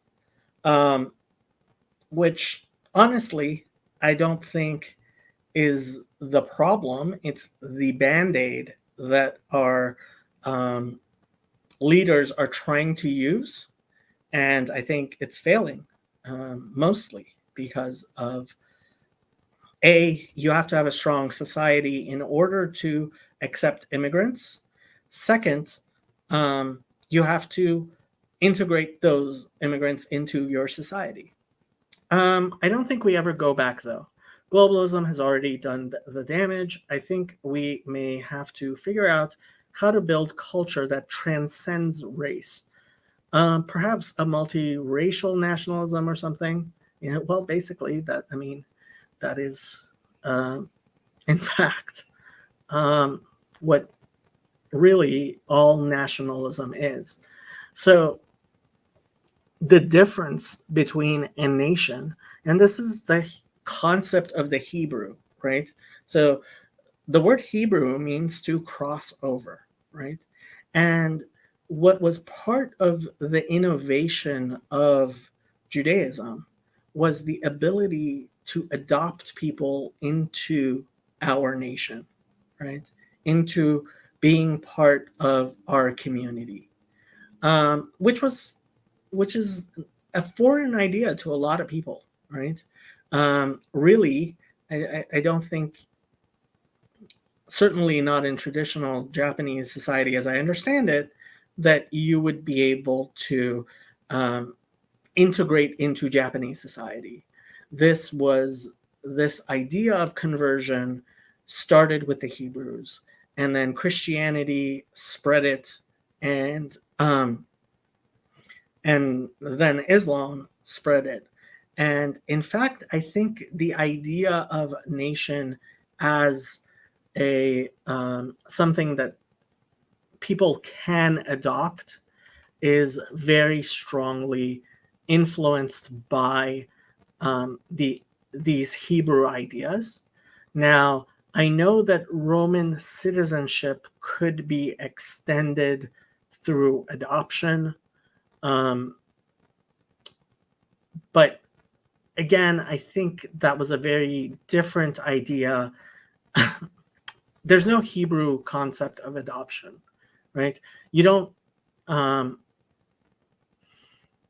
have to be part of somebody's family in order to be a part of Israel. And I think that helps in certain ways. But again, we don't go back. I don't think we can go back.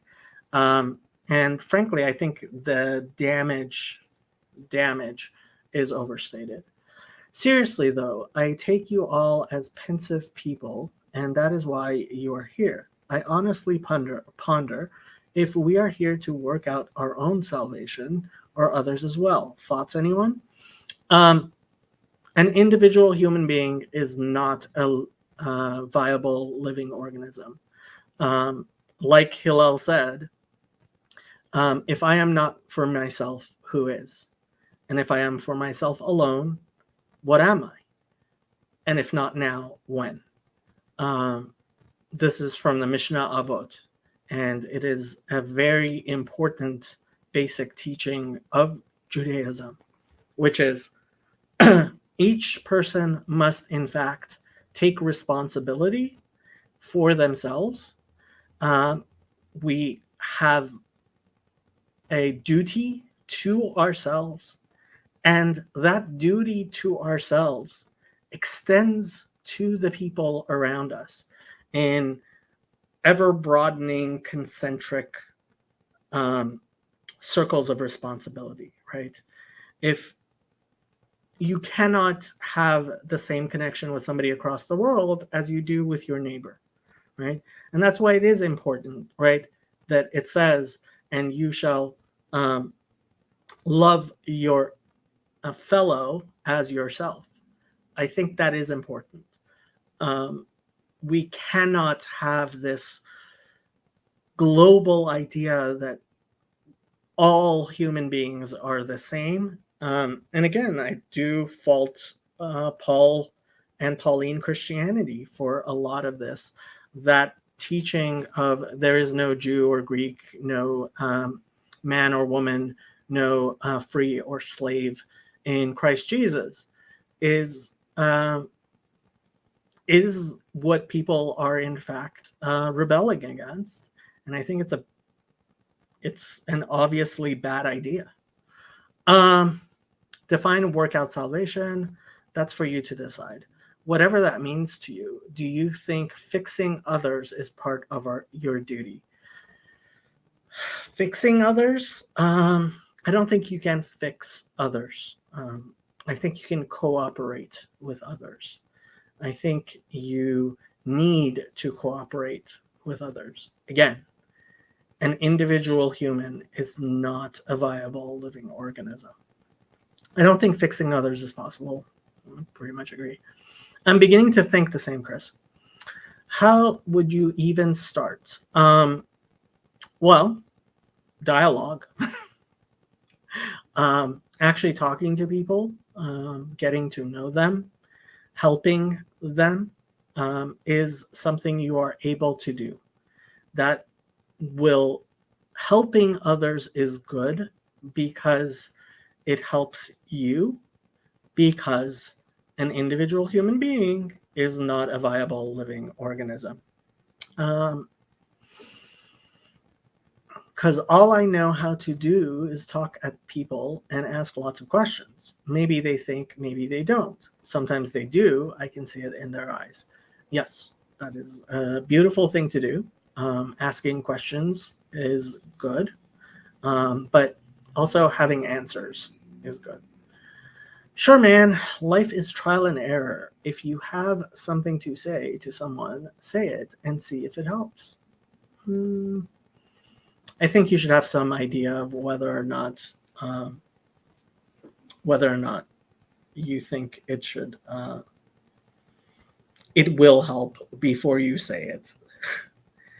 By whom do we think? The Vatican is already on the board. Not sure what he's saying. I'm not an anti-Semite trying to name anyone. What I am interested in is the names of groups or people that are known to be top tier controller. If you know the name, I am guessing they are not actually a top tier controller. But what is evident is precisely what James Lindsay is documenting on his channel, is that ideas circle in a intellectual environment in our society, which does in fact lead things. I'm a big proponent of reading the book Propaganda by Edward Bernays. No, not the other books named Propaganda after it, actually his book, because I think that is where a lot of people finally understood that it is possible to hack our collective sense-making mechanisms as people. And I think that's what's going on.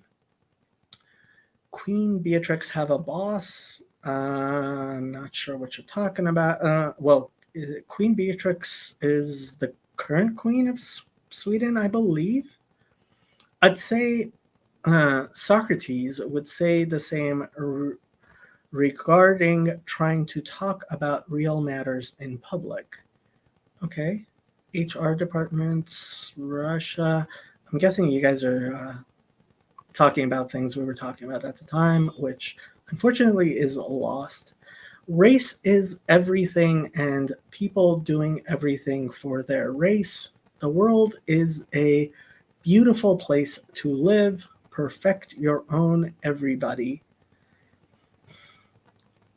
Honestly, I think a racial view of humanity is missing what makes human beings different from animals.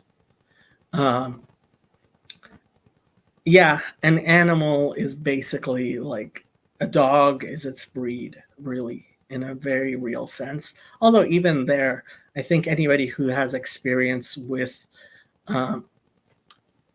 actually, I think a lot of people who are strong racialists don't have children, because when you see children, you can see how different they are, and that really teaches you something. Race is blood, by the way. Okay. Sounds of the City. Yes, I live in Los Angeles. You can find my, this is my office. You can find my office address just by searching my name. So yes, this is where I am. So one has any boss names? Who are we actually fighting? We are all getting S on no one. Again, I think there's a lot of people with a lot of influence whose names you will never know. But there are evident mechanisms of communal sense making, which is what is the problem, I believe, now. Western liberalism is the reason we are in this mess. I don't think so. And Western liberalism all goes back to Marx, Hegel, Bauer, and Schopenhauer, right? I don't think so.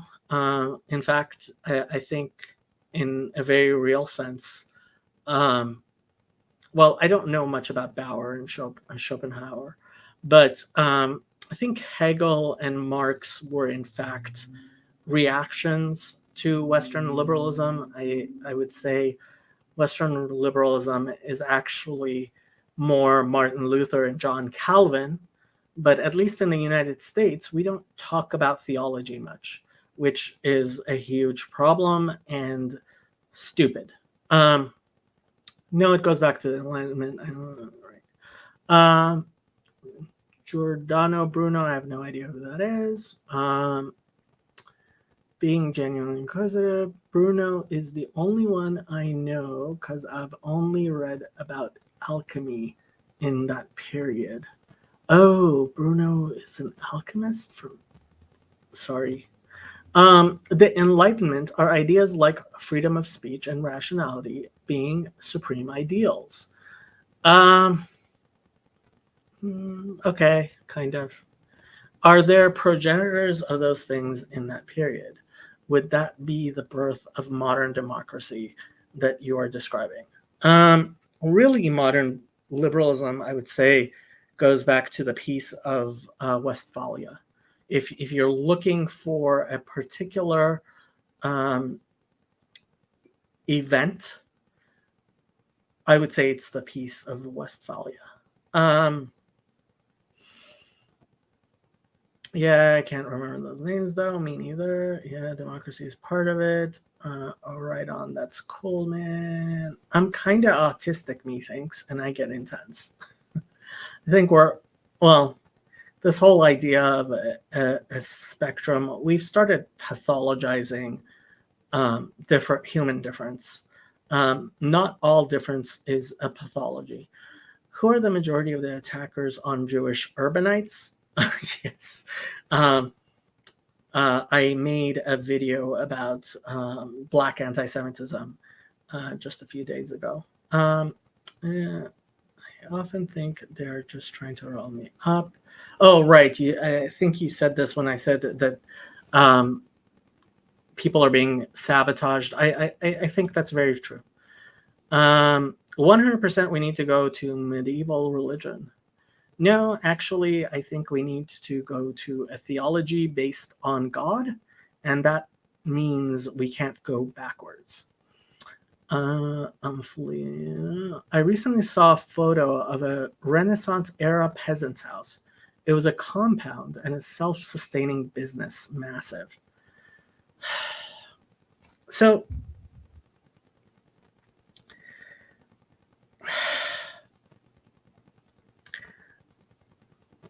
we have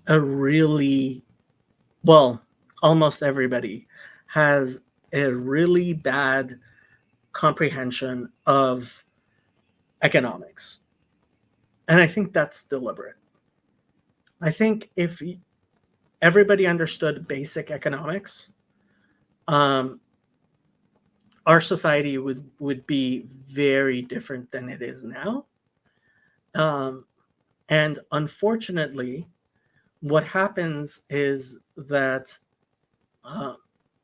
the confusion of economic terms, you might have noticed, I think part of the problem with Nate and I, right, we started talking about $1 a day, living on $1 a day in today's terms. And I think Nate was thinking of, was in fact thinking of a, like, as an economic thing. And so, like, as a monetary thing, right? And because people don't understand the basics of economics, like theories of value and the difference between, for example, wealth and capital and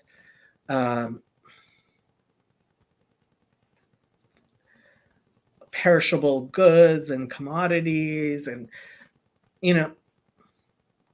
we don't teach economics in high school. We teach trigonometry instead. I guarantee you almost nobody who in fact uses trigonometry couldn't have taken that class in college and didn't actually take some sort of refresher in college, unless they're, they just remember things very well. But economics is something that helps us lead our lives and actually live. And unfortunately, so I am not sure when I'm going to read the Twitch videos comments after this. I just noticed. And unfortunately, I think illiteracy, innumeracy, and lack of understanding of economics is a huge problem. And I think, again, it's deliberate.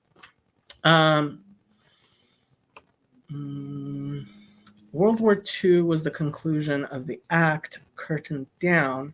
America was built on lies, as was the French Revolution. There's a big difference between the French Revolution and the American Revolution. And I think blurring that line is what leftists like to do. I think that British society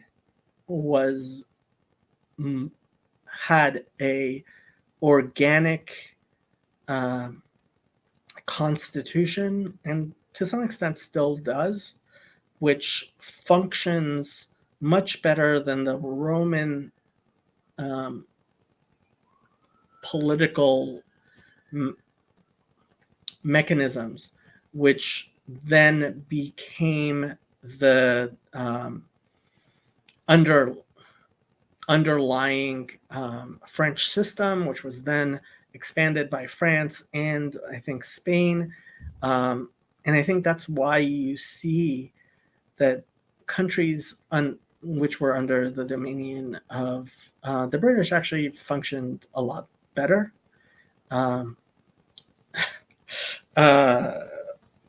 There's this historian, I forget what his name was.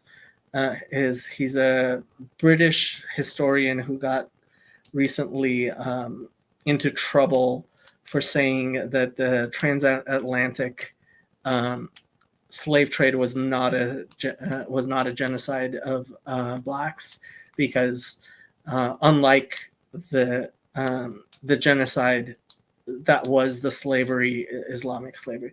Before I forget, what is race? What is white nationalist? Well, that's what the discussion was about. I'm guessing you didn't listen to it.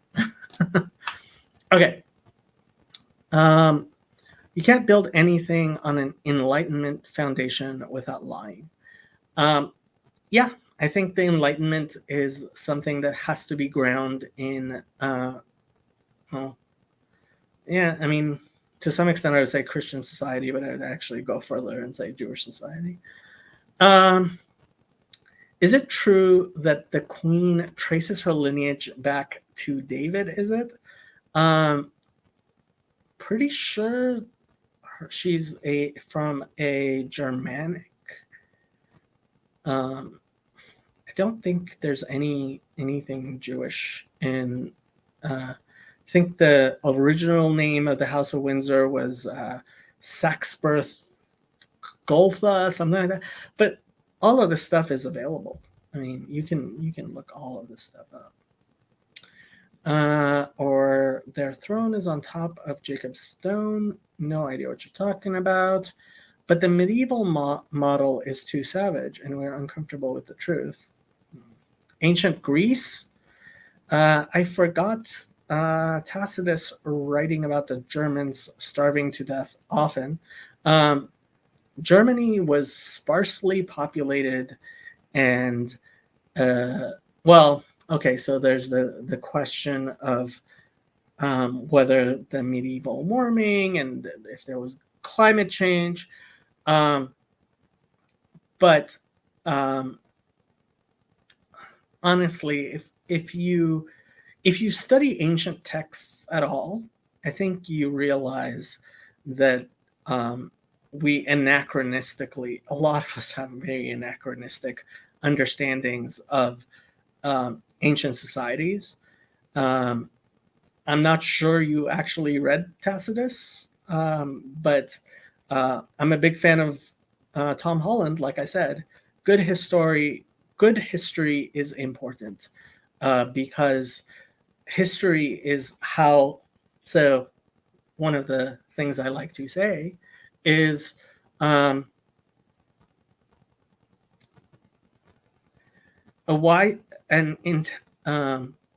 intelligent man learns from his mistakes.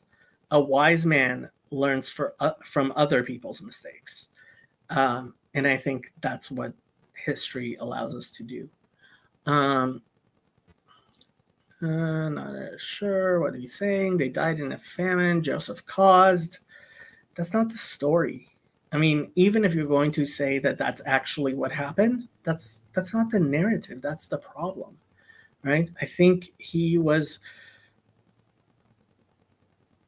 deriving a narrative based on how he was told to read the text, and then saying that narrative as he was reading it now is the cause of things in history. Well, you looking at the text and having a particular interpretation of it now has no bearing on whether that text was in fact read in that manner over time, right? So now I read, oh, well, this is actually the story of Joseph, not that Joseph helped the Egyptians, which is what the story of the story of Joseph in Egypt is. Rather,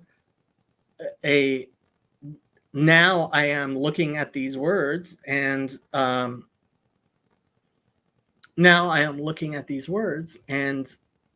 interpreting them, saying that they could and should be interpreted in a particular manner, and then projecting that onto history and saying that narrative is what caused whatever happened in life, and that's just purely anachronism. See, okay, when we talk about subsistence farming historically, right, we're talking about people who were trying to live by farming. Oftentimes, the food that they were able to grow was not sufficient, which is why they still went hunting. They still would go gathering for food. And that's what we mean by looking at historical subsistence farming. Now, if you want to have a sort of farming today that is however you like it, there are all sorts of communes in the world. I think we should tolerate that. I am a big fan of the Hutterites and the Quakers living as they would like. And you are free to join them if you would like. I don't think most of us would like. Host does a lot of shouting for a guy all about discussion. Oh yeah, I am who I am. I hope I let him speak, but like sometimes things, yeah. Sorry about that. If I didn't let you speak. Blacksmith, etc. No market necessary. Barter societies do a lot worse than societies with money. I hear scythes are cool. Even Amish and Mennonite have good models. Imagine that. Europeans left alone, just chill and grow food and build barns. Hey, let them. Earls needed support from the people. Right. Feudalism was a real thing. Prussian system ruined the schools. I actually don't know that much. I have heard similar things, but I think the biggest problem was the postmodernist takeover of our schools of education. I think his name was Rudi Deutsch, who you can look up Long March Through the Institutions. And it was a real concept that people did, in fact, do. So I think that's what the long march through the institutions is what was the problem. Western liberalism gets dismantled through free speech for every person who has a grievance. What is happening is inevitable because the Enlightenment assumes all people can be rational and reasonable. I think the concept of the atomistic individual, again, I'm going to blame it on Paul of Tarsus. I think that concept can be useful in certain ways, but really we need to have people who are members of concentric circles of responsibility to each other. We need to organize in groups, in families. The nuclear family needs to be there. Marriage matters. Mother and father matters. The extended family should be there. Your cousins, your aunts, your uncles, your grandparents, these do in fact matter. And society, in a larger extent, needs to have some communal respect. I do believe in the idea of the secular, right?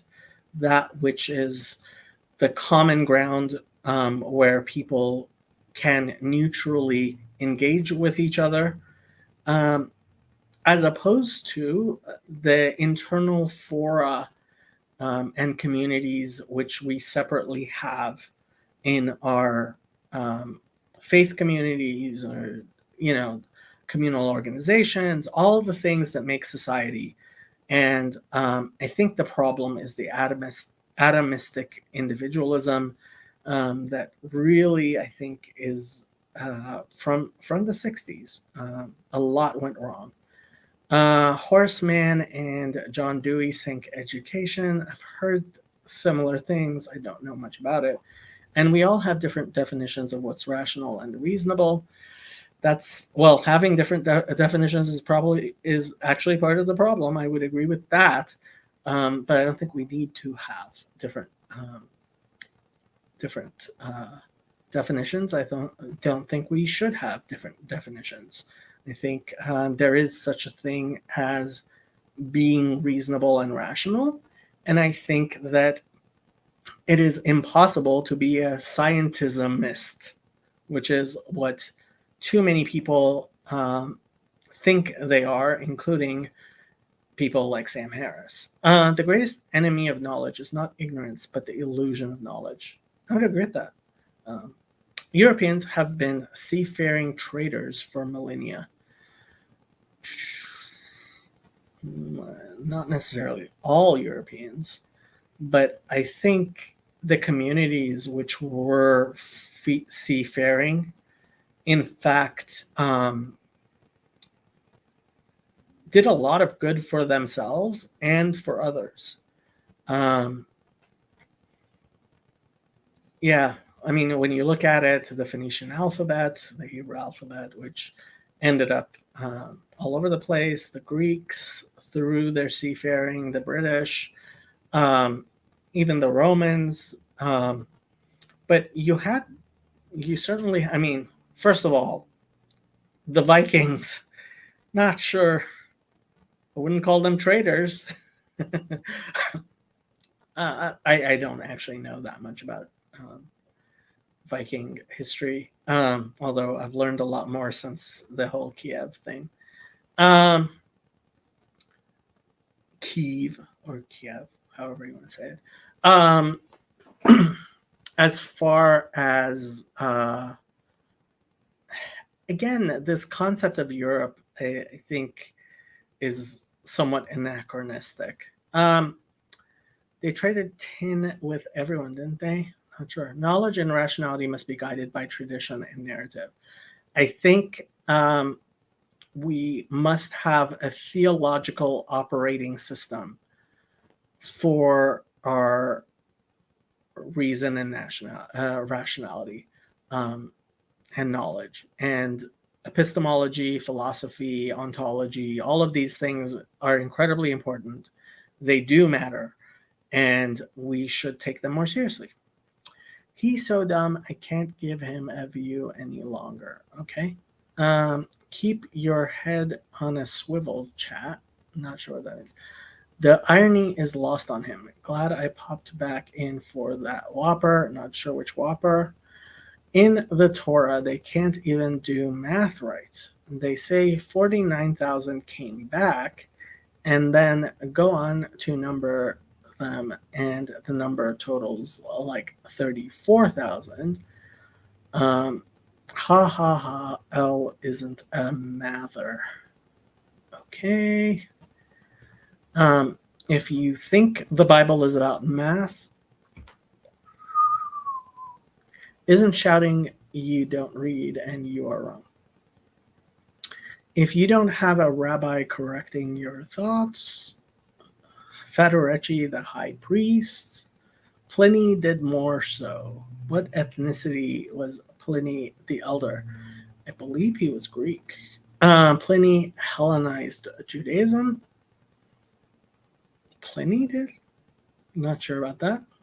I've never heard of such a thing. Jews don't even have their own religion anymore. Okay. Please don't tell 8200 I've been reading. I have no idea what you're saying. Grace for you both from our Lord Jesus Christ. Thank you. Thor with us. Okay. Actually, the foreign-born population levels of the period just before 1965 were so low due to the 1924 Immigration Act, which shut the lid on Eastern and Southern European immigration back to 1890. Honestly, not a huge... I mean, again, I think these narratives are what they are. I'm just rewatching it. I didn't see it live. This guy seems to have some deep-seated categorical errors when it comes to history. I agree. His definition of modernism was very bad. A Jew doesn't like to hear there is no Jew. What is a surprise? Yeah, I don't like to hear that. I think Paul was wrong. Oh, if this is a rerun, that makes more sense. Not sure what you mean. He said it was the end of subsistence culture. That is very wrong. Civilization is the end of subsistence culture. It is the production and pooling of surplus resources. I think you're basically right. Not everyone has time to polish his philosophy, especially fathers, which means is why St. Paul recommended against it, fatherhood in times of strife, 1 Corinthians 7. If you're not going to be a father, what's the point? Although, I guess, I mean, there are times when you have to think about society. I mean, if there's a famine. It's actually from Christianity's metaphysics. Paganism's soul doctrine was increasingly added to the religion, and since everything has a soul, you get egalitarianism. I'm not sure I agree with this. The $1 a day thing is far more than what you are describing. People lived and fed their families on $1 a day. Nathan here, purchasing power for the same dollar has been destroyed by both visible inflation and invisible inflation, as previously affordable things are no longer affordable. Everyone is in debt. This is new. Everyone being in debt is definitely new. A lot of people, I believe, point towards the decoupling of the dollar from the gold standard, especially the Bitcoin people.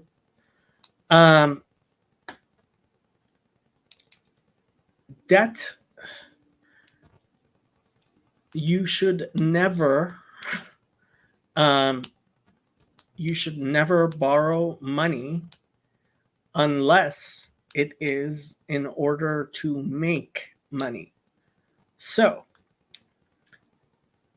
a mortgage can actually be a good idea. A car loan, if you need the car in order to work, to earn more, can be an okay idea. A loan to start a business, fine idea. A loan to get an education that you don't know is going to help is a horrible idea and something we've been pushing on our children and shouldn't. Okay, that last comment was from 1040. Considering I have been on for almost 4 hours now, although apparently there's still 7 people watching. If manufactured consent. You are told from the time you are in primary school until you die that loans are good ideas. So this idea of manufactured consent is in fact in some ways right, but in some ways I think it's a Marxist trope.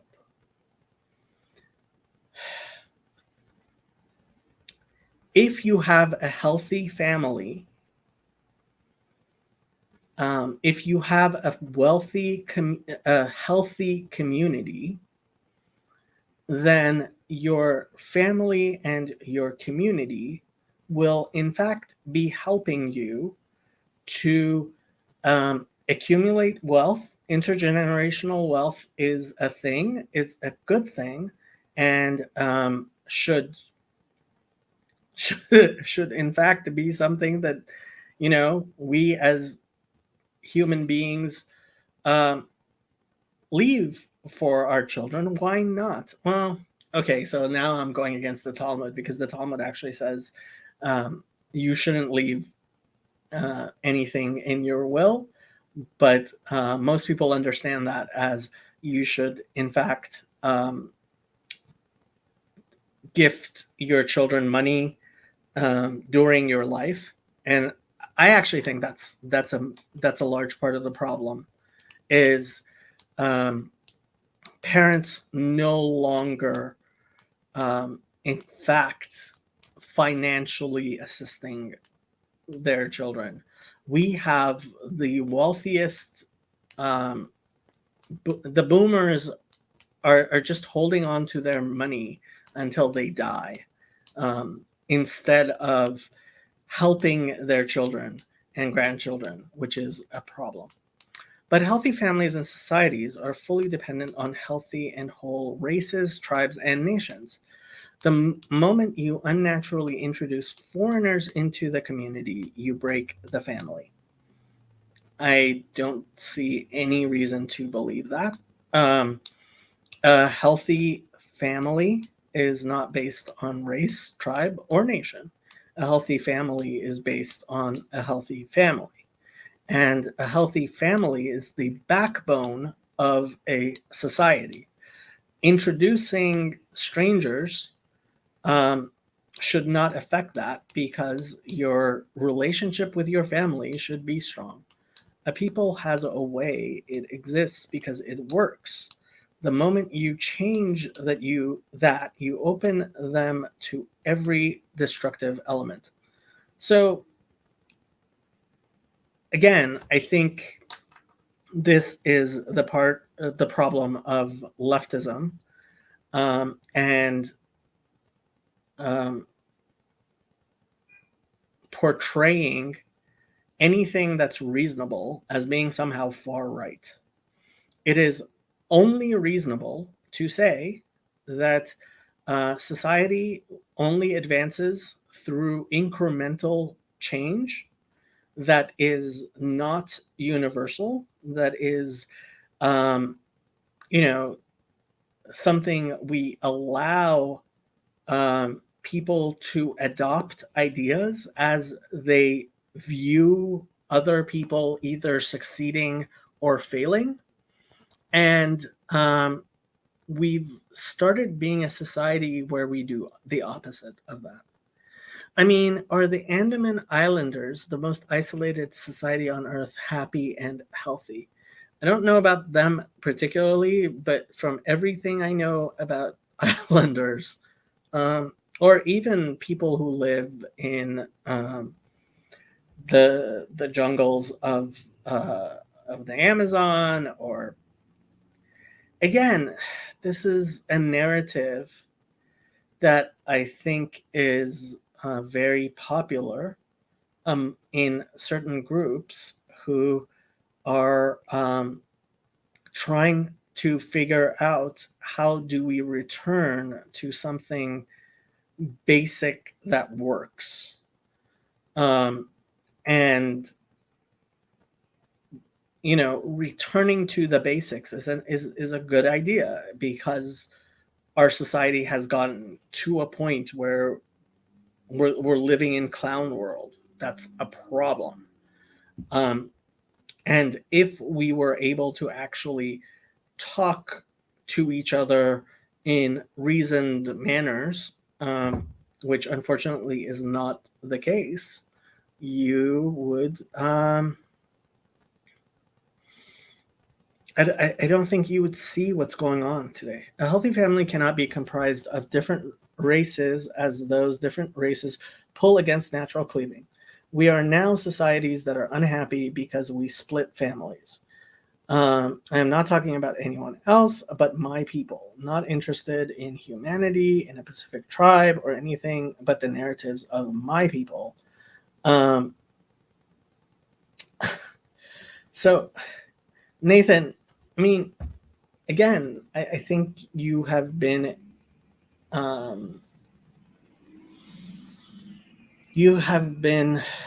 indoctrinated, I would say, with a pessimism which tells you that you, your wife, your daughter, and your child, if it's a boy or girl, or hopefully it's one of the two.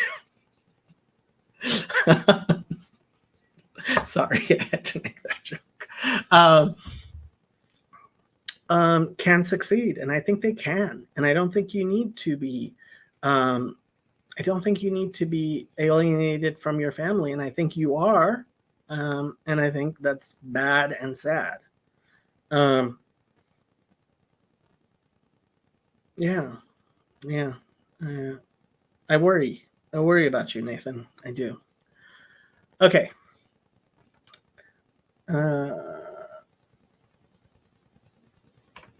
Anyway, Jacob, have a great night. Many thanks. You are quite welcome. Hopefully people liked this discussion. Please like and subscribe. Yeah, I will hang around for 8 more minutes, but that's it. Except unless if somebody has something to say.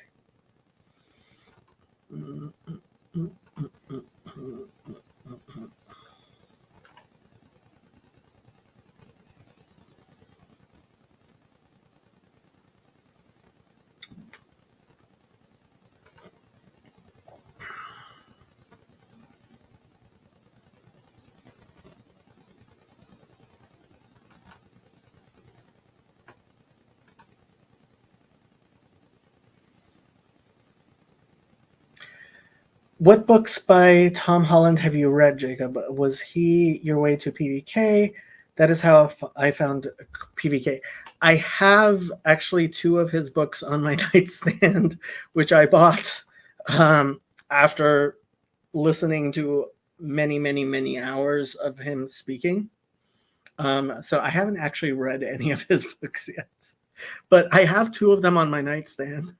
I think Rubicon and Persian Fire. And I want to read Dominion. So I use thrift books. I don't know if you've seen it, but like some books are like $4. And it's like, I buy way too many books that are just $4 because for $4, why not buy the book? But when it gets to actually having to read a full, like pay for a full price book, especially academic books, like there are a couple of academic books I would really love to have, and they're like $80. Like, no, not paying $80 for a book. And even the ebook is still $80 because that's how their pricing is.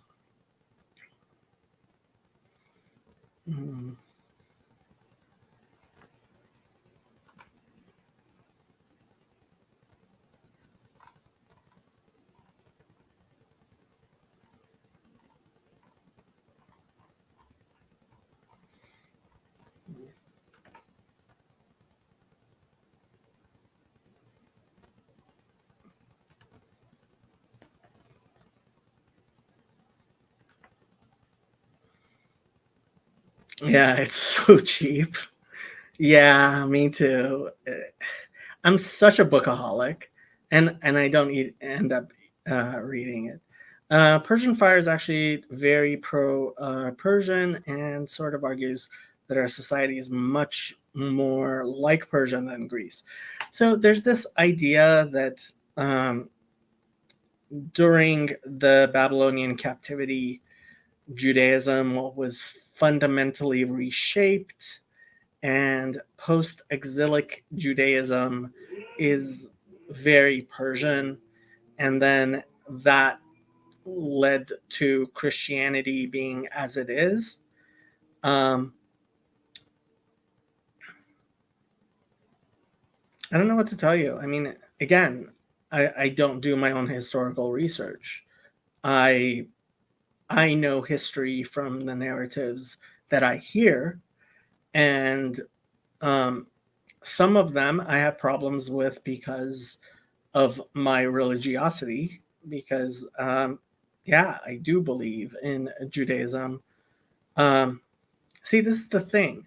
I believe in Judaism because history, I think it clearly shows that, in fact, the Hebrew Bible is true, and that the God of the Hebrew Bible is the God that runs the world. I think we can clearly see that.